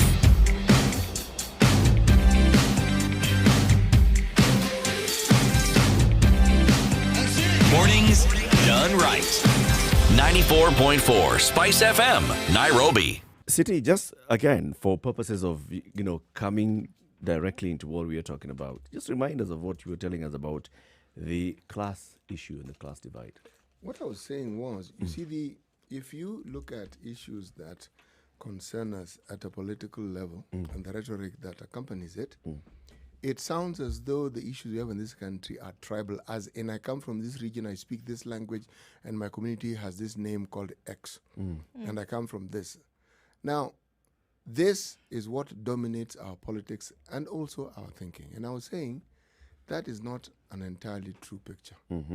Because if you look at what's happening in this country right now and you look at what we call the political class, that class cuts across this so-called political divide completely. And if you take it even further, within the so-called communities we call tribe, there will be other subgroups called clans. And if you move away from the subgroup called a clan, you'll go to a family.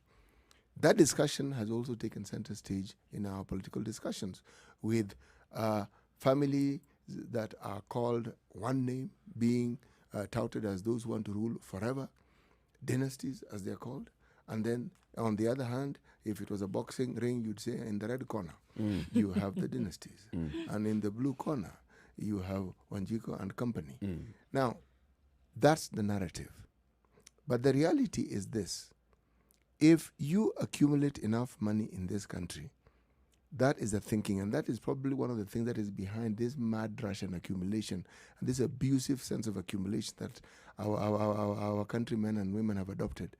It moves you to a certain category, a certain class. That thing transcends any language, it transcends any geographical area completely. You then belong to that class. You can sit at a certain table. And that's what many of our people aspire to. Why do you think all this talk about four-wheel drives and huge fuel-guzzling vehicles come from? What do you think they're a symbol of? They're a symbol of belonging to that particular class. They are a symbol, and people want that symbol. So even if you don't have the oodles and tons of money to afford it, and it is a close aspiration, whether by lease or hire or borrowing, you will aspire. It's the same common club. Yes, and once you join that club, now you start now playing that dancing tune. Yes, you do. Whether now are you aligned to this rich person A or rich person B? Yes. Is rich person B the one who's accusing rich person A of corruption this time? Does that mean that rich person A is not corrupt or has never been corrupt? Is rich person A as corrupt as rich person B? Who's making more noise today than the other? You just get confused. But if you actually just sat back and you looked at all of them have been accused of participating in corruption. All of them have been accused of abusing you, the voter. All of them have been accused or have participated in basically just insulting your intelligence throughout. Continuously. And they continue doing that by, saying, see. The moment they do that, man, you're being insulted. It's like the statement that people like making when they're just about to insult you. Okay, with all due respect. Haki, you're being insulted. By the time they say with all due respect, with the abundance I'm of actually respect. not respecting you, but let me just say this. Actually, they're not even saying that. You're actually being called an idiot. Yes. That's what's prefacing the statement. Okay, you idiot, let me tell you what I really think. No, on the other hand, let me tell you what I think you'd like to hear. Then you are told. Then you're told. If you actually consider for a single second the reality of what we have and this clamor, why did MCAs pitch a fit and want the same advantages that members of the National Assembly had? What? To say more? To belong. To discuss more? To belong to what? This particular group of people Yes. then who would be able to essentially make decisions or then be seen to be influential. You know what councillors It's used all to about earn that. in a previous dispensation? Per month, 30,000. Yes, if you're in a big town, maybe, I don't think it even got to 60. MCA's entry point, 10 times that amount. Entry point. And then, at that point in time, after the promulgation of our constitution, they were given grants to buy this. They were facilities available to them. Hitherto not seen. Was that enough? No. They looked and said, what else do MPs have which we don't have? We also MPs. This. We want. They are MPs. They truly are MPs. Yeah. But in an assembly that is in the county. And they kept wanting more and more and more. Did the Mwananchi who pays for those benefits, did he receive more benefit? Did you hear a narrative of, when we get more money, we'll be able to serve better? Did you hear that narrative? No. They have, we want. Well, yes. They use that example. They use that excuse. For example, if we get these car grants, we'll be able to access our people better. You know something? If we get this money so that we can set up an office, we'll be able to serve our people. Eric. If we get the Constituency Development Fund or the Ward Development Fund, we'll be able to serve our people. You are always the excuse that's being used for wealth accumulation by these people. You see, Eric, that was what they may have said. My reference, I think I misplaced what I wanted to say was what they intended. Because the service that they spoke of did actually not, it never arrived home. It still hasn't to date. Okay? But even of greater significance, what is this one thing that a county can tell us that all these MCAs gained from these many benchmarking trips they made to, from Czechoslovakia to Greenland or to wherever it is that they went to? Exposure. Yes. You come back with at least some designer clothes. You dress Have better. a global view of then how to impart some knowledge on a local level. Yes, and you see, it doesn't stop there. You then figure, well, why, if I can become a member of the assembly of the county, why can't I be a member of the National Assembly? Remember recently there was a talk by ministers that they also wanted pension. Remember that one? Yep. And I thought, hey. on top of everything I said, else. hey, okay. As long as you've served the people and you exit, you need to be given pension for the rest of your life. Do you know what I find strange? There's an ex gratia payment. Do you know what I find strange? For the longest time, I don't know of other ministries. I know the Ministry of Local Government because my father worked there. There was a contribution, not just a normal contribution for pension, but I also know that government officials have an official government pension. I know. It may not be the sort of amounts that somebody may want, but the pension exists. Now, if you want more money, why don't you just introduce a scheme that will enable you to get more money? Why do you want this shortcut? Why do you want this? Because you've served the people. You've done your job. You have to bring in the people somewhere. You've done your job. You've done what it is that they asked you to do, You've and done that's it. your cousin And for which they have paid you. Yes, and that there was an understanding that you come in, this is what you do, and then you go. That's what this you signed constant up. patting on the back because you've done That's your what job, you signed up for. or the elongated applause forever and forever. It is okay. You did your job. Come and be going. Nobody needs you to now. Look, you don't need more. You don't need people more. who You have did been your in job. government and have left, who didn't benefit from those things, are more than those who are clamoring now. And they got on with their lives. Children went to school, they did what they needed to do, they retired. If they went heavenward, they went heavenward. The pension that they were given and that was due to them according to the understanding they had then. And you know, this pension thing is, it's understood. Okay? A certain amount of money is taken from what you're supposed to be paid. And it's also understood the employer also contributes. It's understood. It's kept for you. Yeah, but if you want more, contribute more. After all, it's still your money. I think it just goes back to pointing us in that direction, or the general understanding that a lot of these announcements or things that are said in public really have very little to do with the Wananchi. Do you know? Has very little to do No, with very those little. who are essentially. When does it have anything to do with the Mwananchi? Essentially being governed. It has nothing to Ndo. do with you. So these things that When we does see, it have anything to do with the these Mwananchi? things that we see being All played the time, out, CD, the Monanchi. all these things that is we the see source. being played out. Without Monanchi, I will not be able to eat anything. Without Monanchi, I'll not be able to steal. Without the word Monanchi, I will not be able to justify It can any be- of my criminal activities.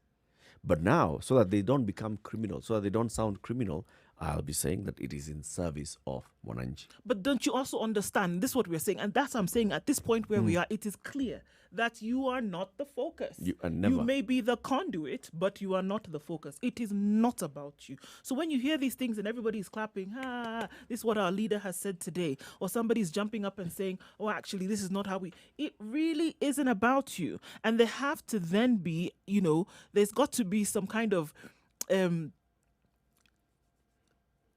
move to say that we understand that really this isn't about us, and then that will fuel your action in the future. What we're being told now about, oh, actually, it never was me.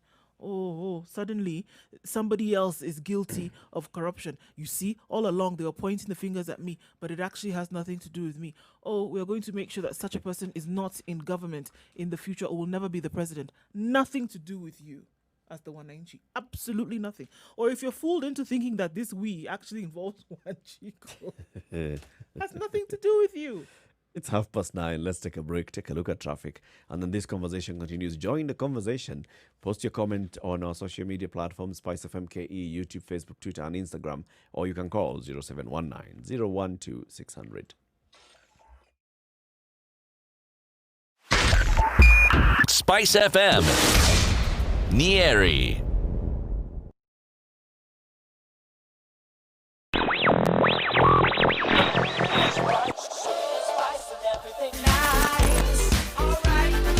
Oh, well, let's look at one place where traffic is not doing too badly this morning. It's in Mombasa. All clear heading to the ferry from Likoni. No traffic being experienced there today. And then getting on into Moy Avenue. It's also looking very good. In and out of town centre, not much can be said for Nairobi today. Mombasa Road, Thika Road, there's drama. It's okay coming out of Westlands. It's okay coming off Ngong Road and Langata Road. But these two major highways today, then in fact affecting the Eastern Bypass, has been absolutely cray. CT, it's been cray today. Cray. Are you speaking Nigerian? No. It's those things those chicks say. Cray. Open your mind, City. Open, CT. Open. Even me. Even you understand. Even. Spice FM KE, that's how you can reach us on Twitter. Let's see what it looks like later.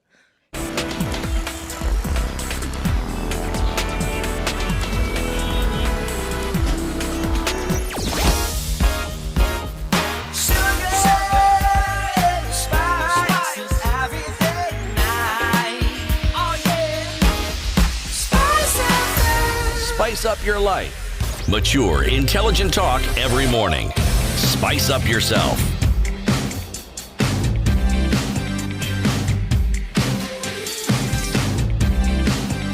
Mornings done right. 94.4 Spice FM, Nairobi. Place of the citizenry and the place of the ruling class, and the difference, Night and day or more. night and day. When political leaders say that they're doing something for the benefit of Wanjiko, when, for example, the ODM party, like we were discussing in the 7 o'clock hour, the ODM party says that it is asking the MCAs of Migori to take action so that the people of Migori can continue to receive the services that they deserve. Because, their governor really has a lot of problems. Is it about the people? Or is it about the ruling class? When we see all these, the president, for example, saying that what we need to see is action against these corrupt individuals because we have to fight corruption in this country. Is it about the people? Is it about the ruling class? When the ruling class now start pointing fingers at each other, you see now, see what this party is saying? See what Raila is saying? Raila is saying this about the theft of COVID-19 funds. Oh, you see what Ruto has been saying about the theft of, you remember the hotel, you remember the land. and they are boxing one another. Is it about the people? And then they'll throw in Is it- Mudavadi just Of for course, good they'll measure. bring in Mudavadi and they'll remind us about some unsolved matter some when he unsolved was matter. Minister for Finance. And just when you think it's safe to get out of the water, they'll bring in Wetangula and remind you of some issue that happened in Tokyo, not even Yep. in Kenya. in Tokyo, Mm. or something that happened about gold. Yes. Something that happened about gold. Yes. You'll be reminded. There are very many episodes. And then the following day, the person who was loudly accusing this particular leader will be loudly defending the same particular leader. You're Because left, they've you're left now- a little baffled, aren't Yeah, you? yeah, yeah. Wondering, okay, so what was that? What was that all about? What was that all about? If you look at what, for example, I don't even need to look into what David Morathe must have said about Raila Odinga between 2013 and 2017. I'm sure I'll find something that is not. That guy, In line with that what guy made has the fli- sentiment has be now. flip-flopped more than you can And even now say the word listen to flip-flop. what he's saying about Raila Odinga and what he's saying about William Ruto, the same David Morathe. Same William Ruto, what he must have said about this person who was bankrupt in 2013 and what he's saying about this person who is now a billionaire in 2020. What has he been saying about the same person or the same But even of interest, what is he likely to say in the future? in the future? The flip-flopping continues. It's a constant. It is. And here we are. The leaders would like us to believe that they are doing all these things so that wananchi wa kawaida Eric, stop suffering. you heard of the term conditioning, huh? You are put in a position where you are accustomed to certain things, and the things you're accustomed to more or less predetermine your behavior or how you will conduct yourself. So, as you correctly surmised, one doesn't even think. One just responds. See, that's where now the tribe comes in. That is the first port of call because it is my tribe. Yep. No other logic, just that fact. Then it means it must be supported. The issue of questioning, even if it crosses your mind, you immediately delete that particular process and get back to factory settings. Support. And it's something we do throughout the country. Now, where it has gotten us to is where when a crime has been committed, you can see wrong has been done. And that is why the security agencies have decided that they should take you to the next level and take you to court. Still, we conduct ourselves as though some wrong has been committed. You're more or less, why did you have to arrest this guy? And you know we approach it, but what about so-and-so? Yeah. You didn't see what that guy has also done? Why are you harassing me? But what about so-and-so? It's as though what they have taken this person to court for isn't really what it is being presented as. No. And then the concept of the ulterior motive comes in. And Why? you know what is really painful is that this Mwananchi wa Kawaida who's used as a pawn in this whole game will actually play along maybe with full realization or without any realization. When you look at the Okoth Obado, the people who came all the way to Nairobi and were appearing at the Milimani law courts when Obado is in court. Look at Aisha Jumwa just the other day when she went to the police station in Mombasa and when she went to court. Look at the people who come out there, standing with her and saying, Kuna. Mike Sonko, when he's going to court or when he's going to the ESCC offices, and The people who follow. And we are talking about allegations and accusations of theft of public money. This is the public that is standing there saying, no, you need wet. Because what has happened? What has happened to get people to be so myopic about what is really going on when this individual, is there something that you have traded your birthright for? Is there something you have traded your solidarity and support for? Is there something you have traded it for?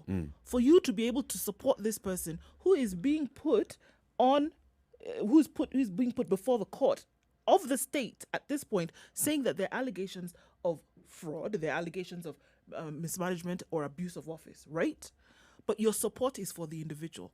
Is the support for the individual, or is the support for the goodies that may land in your hand because you offer that support? Even if there are no goodies, by the way, the our person concept syndrome thinking is powerful to the point where it goes beyond goodies. Our person. Goodies may be in the distant future, but it is our person, our son. Represent. It's something that we have.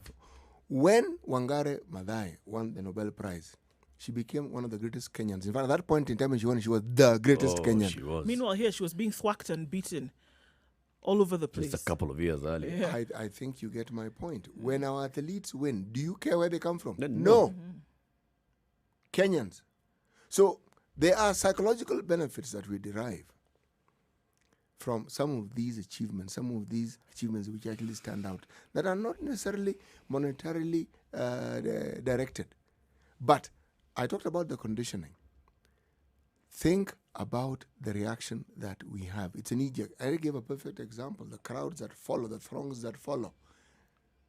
But look at City just before you go up to that, and I think it does have some kind of monetary value attached to it. I'm saying it isn't pivotal. But if Not always pivotal. if these individuals who found their way then before court didn't have a penny to their name, were the bicycle riding MP in central Kenya, for example, you would not see the same crowds following. Actually, you might. Let me give you an example. So you want to tell me the people who were following Aisha Jumwa from Malindi to Mombasa last week were her relatives?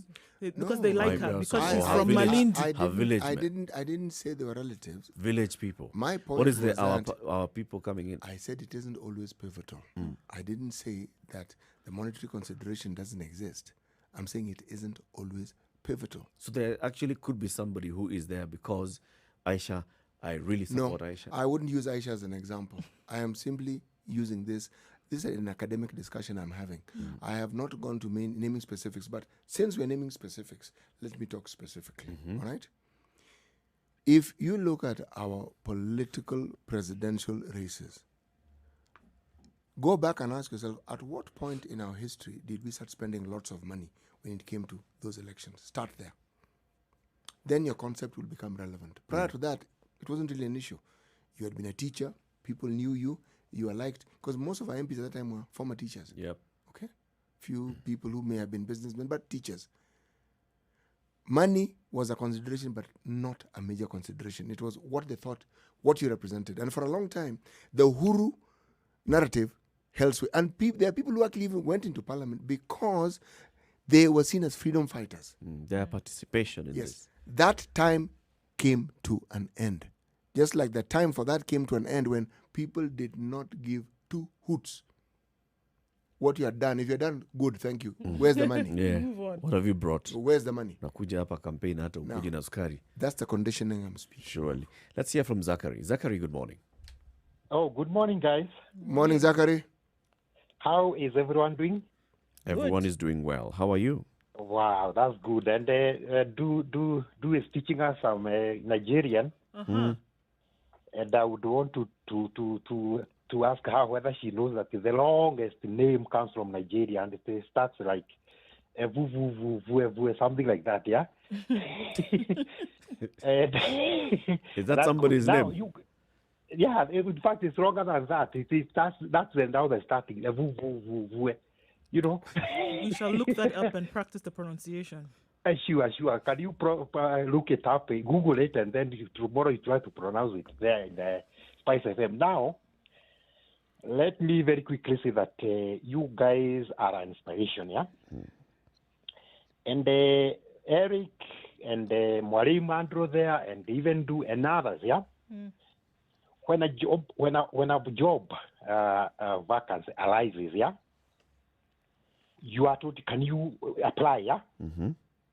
Definitely, like, let me use you guys. You are there. You flaunted your certificates. You flaunted your prowess in the journalism trade, yeah? Or in the journalism field, yeah? Now, there comes a time, especially during elections, and we as electorate, we are told that here there is a job that you have to do. And the job simply means you are going to elect your representative, is it? What are we told to flaunt? Come with your voting card, yeah, and your national ID card, and of course you have to prove that you are Kenyan. But then there is this thing that you also flaunt, and the politicians are very happy. Our ignorance. And I told you this. There is a time that I mentioned about this lady who used to be UN something, yeah? Sijui repertoire or what. Anna Tibaijuka. And Mwalimu Andrew will be a witness there that there is a time that she said this, yeah? worried her most is not the poverty that the people in the slums live in. It is that attitude that they want to hold it, to front it, so that they can attract sympathy from well-wishers and donors, is it? Okay. And you are like this. Now, look at your program. Your program is Spice FM is national radio, is it? And you discuss very, very, very important issues. But how many people call in there to show that, what you are doing is good? It's only some very few people, me included. Zachary, can I be a Kenyan? Can I be a Kenyan at this particular moment in time? Are you aspiring for a political post? Me? Yes. No. Whenever a Kenyan speaks well of others and they are unbidden, we ask the question, okay, so ulikuwa nataka kiti gani mheshimiwa? Hapana, maybe sitaki kiti, but I want to be Mr. Andrew. Yes. I'm not an aspirant to any seat, political seat, but I want to be a citizen who lives comfortably, okay? Yes. In his country. Are we together there? Yes, sir. So, I was saying that your program is a national program, is it? How many people call in there to support you or to say, you guys, what you are saying is good and we support you and we wish every politician is listening to this program and you are giving civic education as to how me and my readers and my country should read it, is it? But then all the time you are talking about COVID-19, money has been embezzled, what?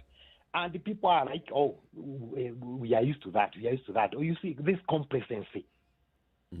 So, good point. I would just say, like Mr. Zanati by Juka, that we, the citizens, we, the Wajikos, are the ones to blame, yeah? They're the ones to blame. And I hope you are going to have a good day. We also hope that you're going to have a good day. Yeah. Okay, thank you. Asante sana. 0719-012-600. That's 0719-012-600. You can call in and let's hear what you have to say about this particular conversation. It's interesting. They talked about the Wananchi then being faulted here because they keep coming back. Keep coming back, and the same Wananchi take you back over and over and over again. I wouldn't fault the Wananchi that democratically. You see, the Wananchi in many instances... Which one? Wakawaida or the other one? Oh, the we. I'm not falling into that trap.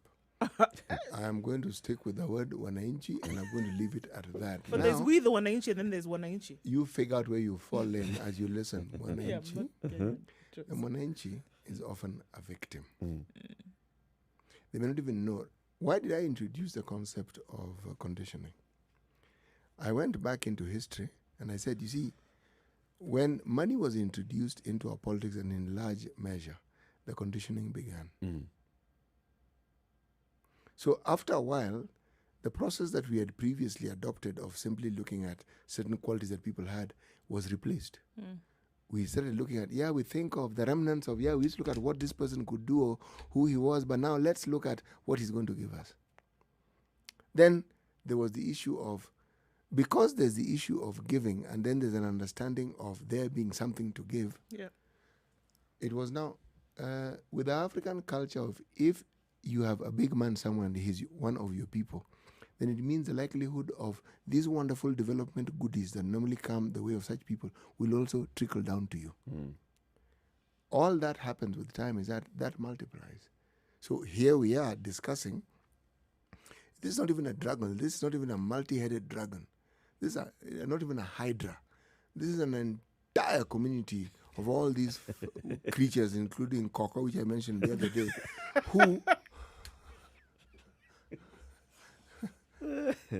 who are now part and parcel of our everyday life, and you're wondering...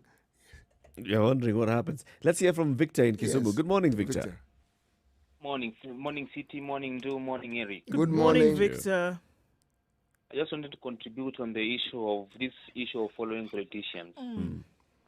I think it's about economic empowerment. The moment you don't have money, you just find yourself following this politician. It's by design. And these politicians... For handouts? Yes, for handouts, definitely. And these politicians are wealthy. They can, however, start something like industries to employ the youth, but they don't want to because they think that these politicians will not be, the youth or the Mwananchi will not be used.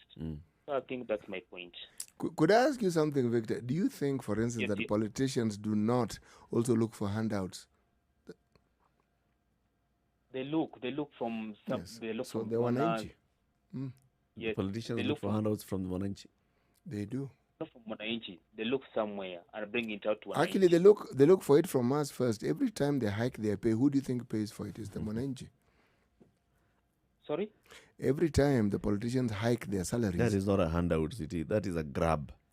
That's a grant, isn't it? It's grabbing. Thank you. Morning. Asante sana, Victor. Sami Mungai says he's following silently from Nakuru. So, yeah, there you go, Zachary. Unajua Sami, unajua the way you say when you hear someone is from Nakuru. I have a friend in Nakuru. Yes. Maybe you know him. Yes, and then as we internationalized it. Yeah. You mentioned you're going to the UK. Very good. In fact, I have a cousin in the UK. You said you work there. You must know him. See, now that's taking the village mentality, and it's the same mindset we have with what we're discussing. We never quite divorce ourselves from it. We can talk about it, we can appear to be it, but deep down somewhere, at the end of the day, I come from this village.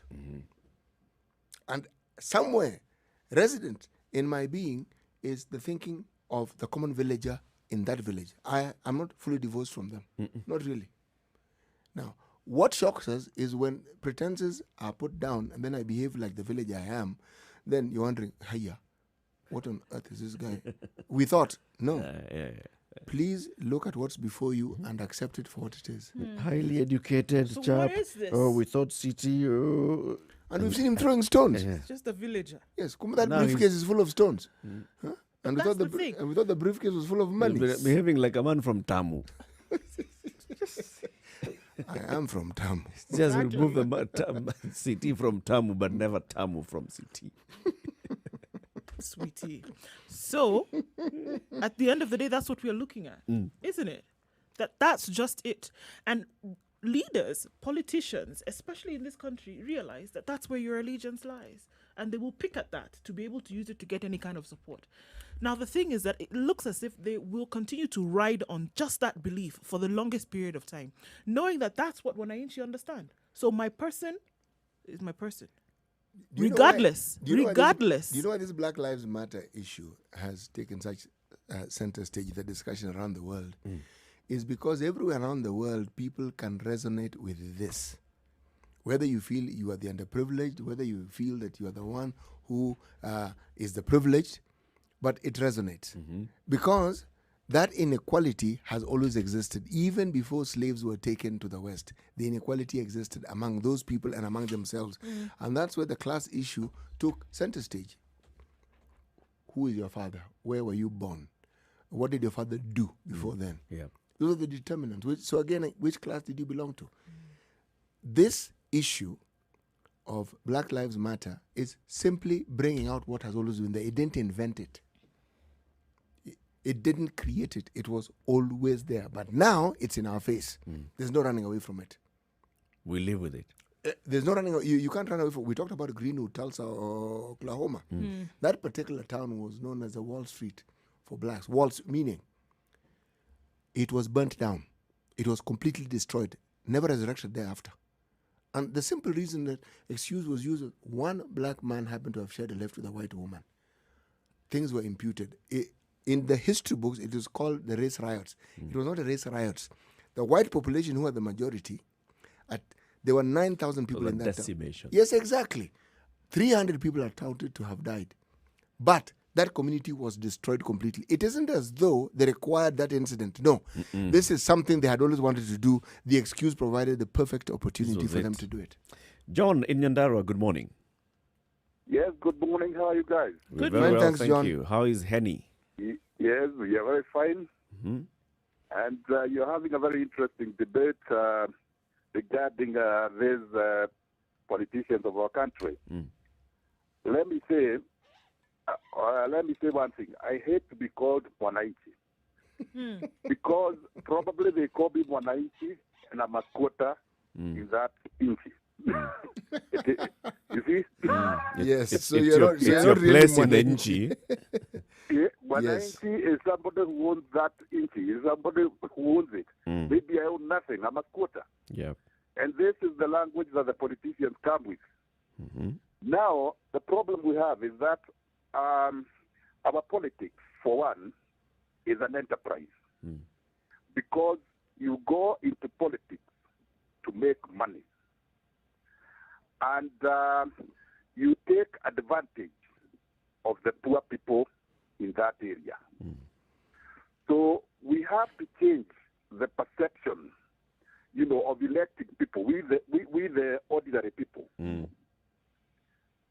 We should divorce ourselves from being bought with money, because this is what has made our country get into the problem that we have. We elect leaders who are not supposed to be elected. And for instance, we have leaders who are very good, who are committed to serving the people, even cabinet ministers. And I'll pick one and say somebody like the late Robert Matano.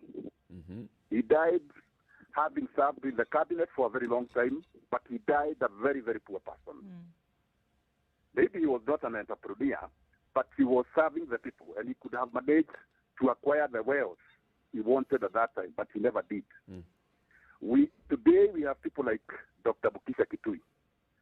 He has served in the cabinet for many years, and he served honestly, So we should, as citizens of this country, try to pick out the best people and place them in our leadership positions. Secondly, the political parties belong to people. They have no ideology at all. We should try to put into the Constitution that political parties should have ideological concepts similar to parties elsewhere, and at the same time have a limitation of the number of political parties to be registered in this country. Because these political parties belong to individuals and they are tribalistic on the other hand. You see? Yeah, So good point. we should change. Hoping that it shall happen. John, thank you very Exactly. much. Thank you very much for your contribution. Thank you. Have a great day. You too. Right. Thank you, John. Thank you, John. The other day, City, as we conclude the conversation, we were talking about how after every 5 years, the voter overhauls Parliament.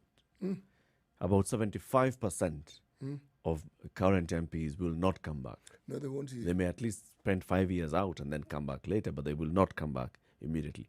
But we fail to look at the 25%, because that Remain. 25% is the same 25% that remains, and those are the owners of the political conversations. Those are the we. Those are the we. Those are the ones that once you get into that level, that's it. I move from this party, I go into the next party, people follow me. We were talking today, Shakil Shabir was just taking us around how move from this into the other, we all go there. We all go there because What do it's these not people do? to have you captive for that. Yes. you know? What do they do? What is it about them that guarantees that they always have this captive audience? What do they do? What do they know? What do they understand? They belong to that certain class. What and have they play what within have the they same. done to get there? They play within the same. They must have understood, and that's why you find, for example, those that try to pretend to belong are It's quickly clear. reminded. They stick out like a sore thumb. They are quickly reminded that this is not. This is not your place. Not your place. This is not my your friend. place, my friend. We shall decide who stays. And that's why you then have such statements, just based on what you've said, that can be so easily explained, or rather put out in public. We know we who will. care who will come after this president. So we have to sit and scheme. We don't know who will be president, but we are working very hard on who will not be. So 25%. Is that that's speaking. 25%? Sounds ominous, but it's just a statement, a political statement of fact. Anytime there's a competitive political situation, that is exactly what's going on. That's what's going on. City, coming to the end of the show, remind us today's proverb. A close friend can become a close enemy. Bus. That's it. Straight up. Yep. John, what was it that you said? John had his version of this proverb. Rafiki yako ndio adui yako.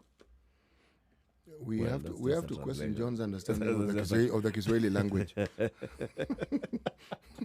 Well, thank you very much for tuning in. Join us again tomorrow for 4 hours of uninterrupted conversations, 6 a.m. to 10 a.m. CT Muga, Nduoko, and Eric Latif signing off. Now until 3 o'clock, uninterrupted music. The likes of Dan Smith and Normani, the likes of Bobby McFerrin, Michael Jackson, and Ariana Grande. Good morning. 10 o'clock.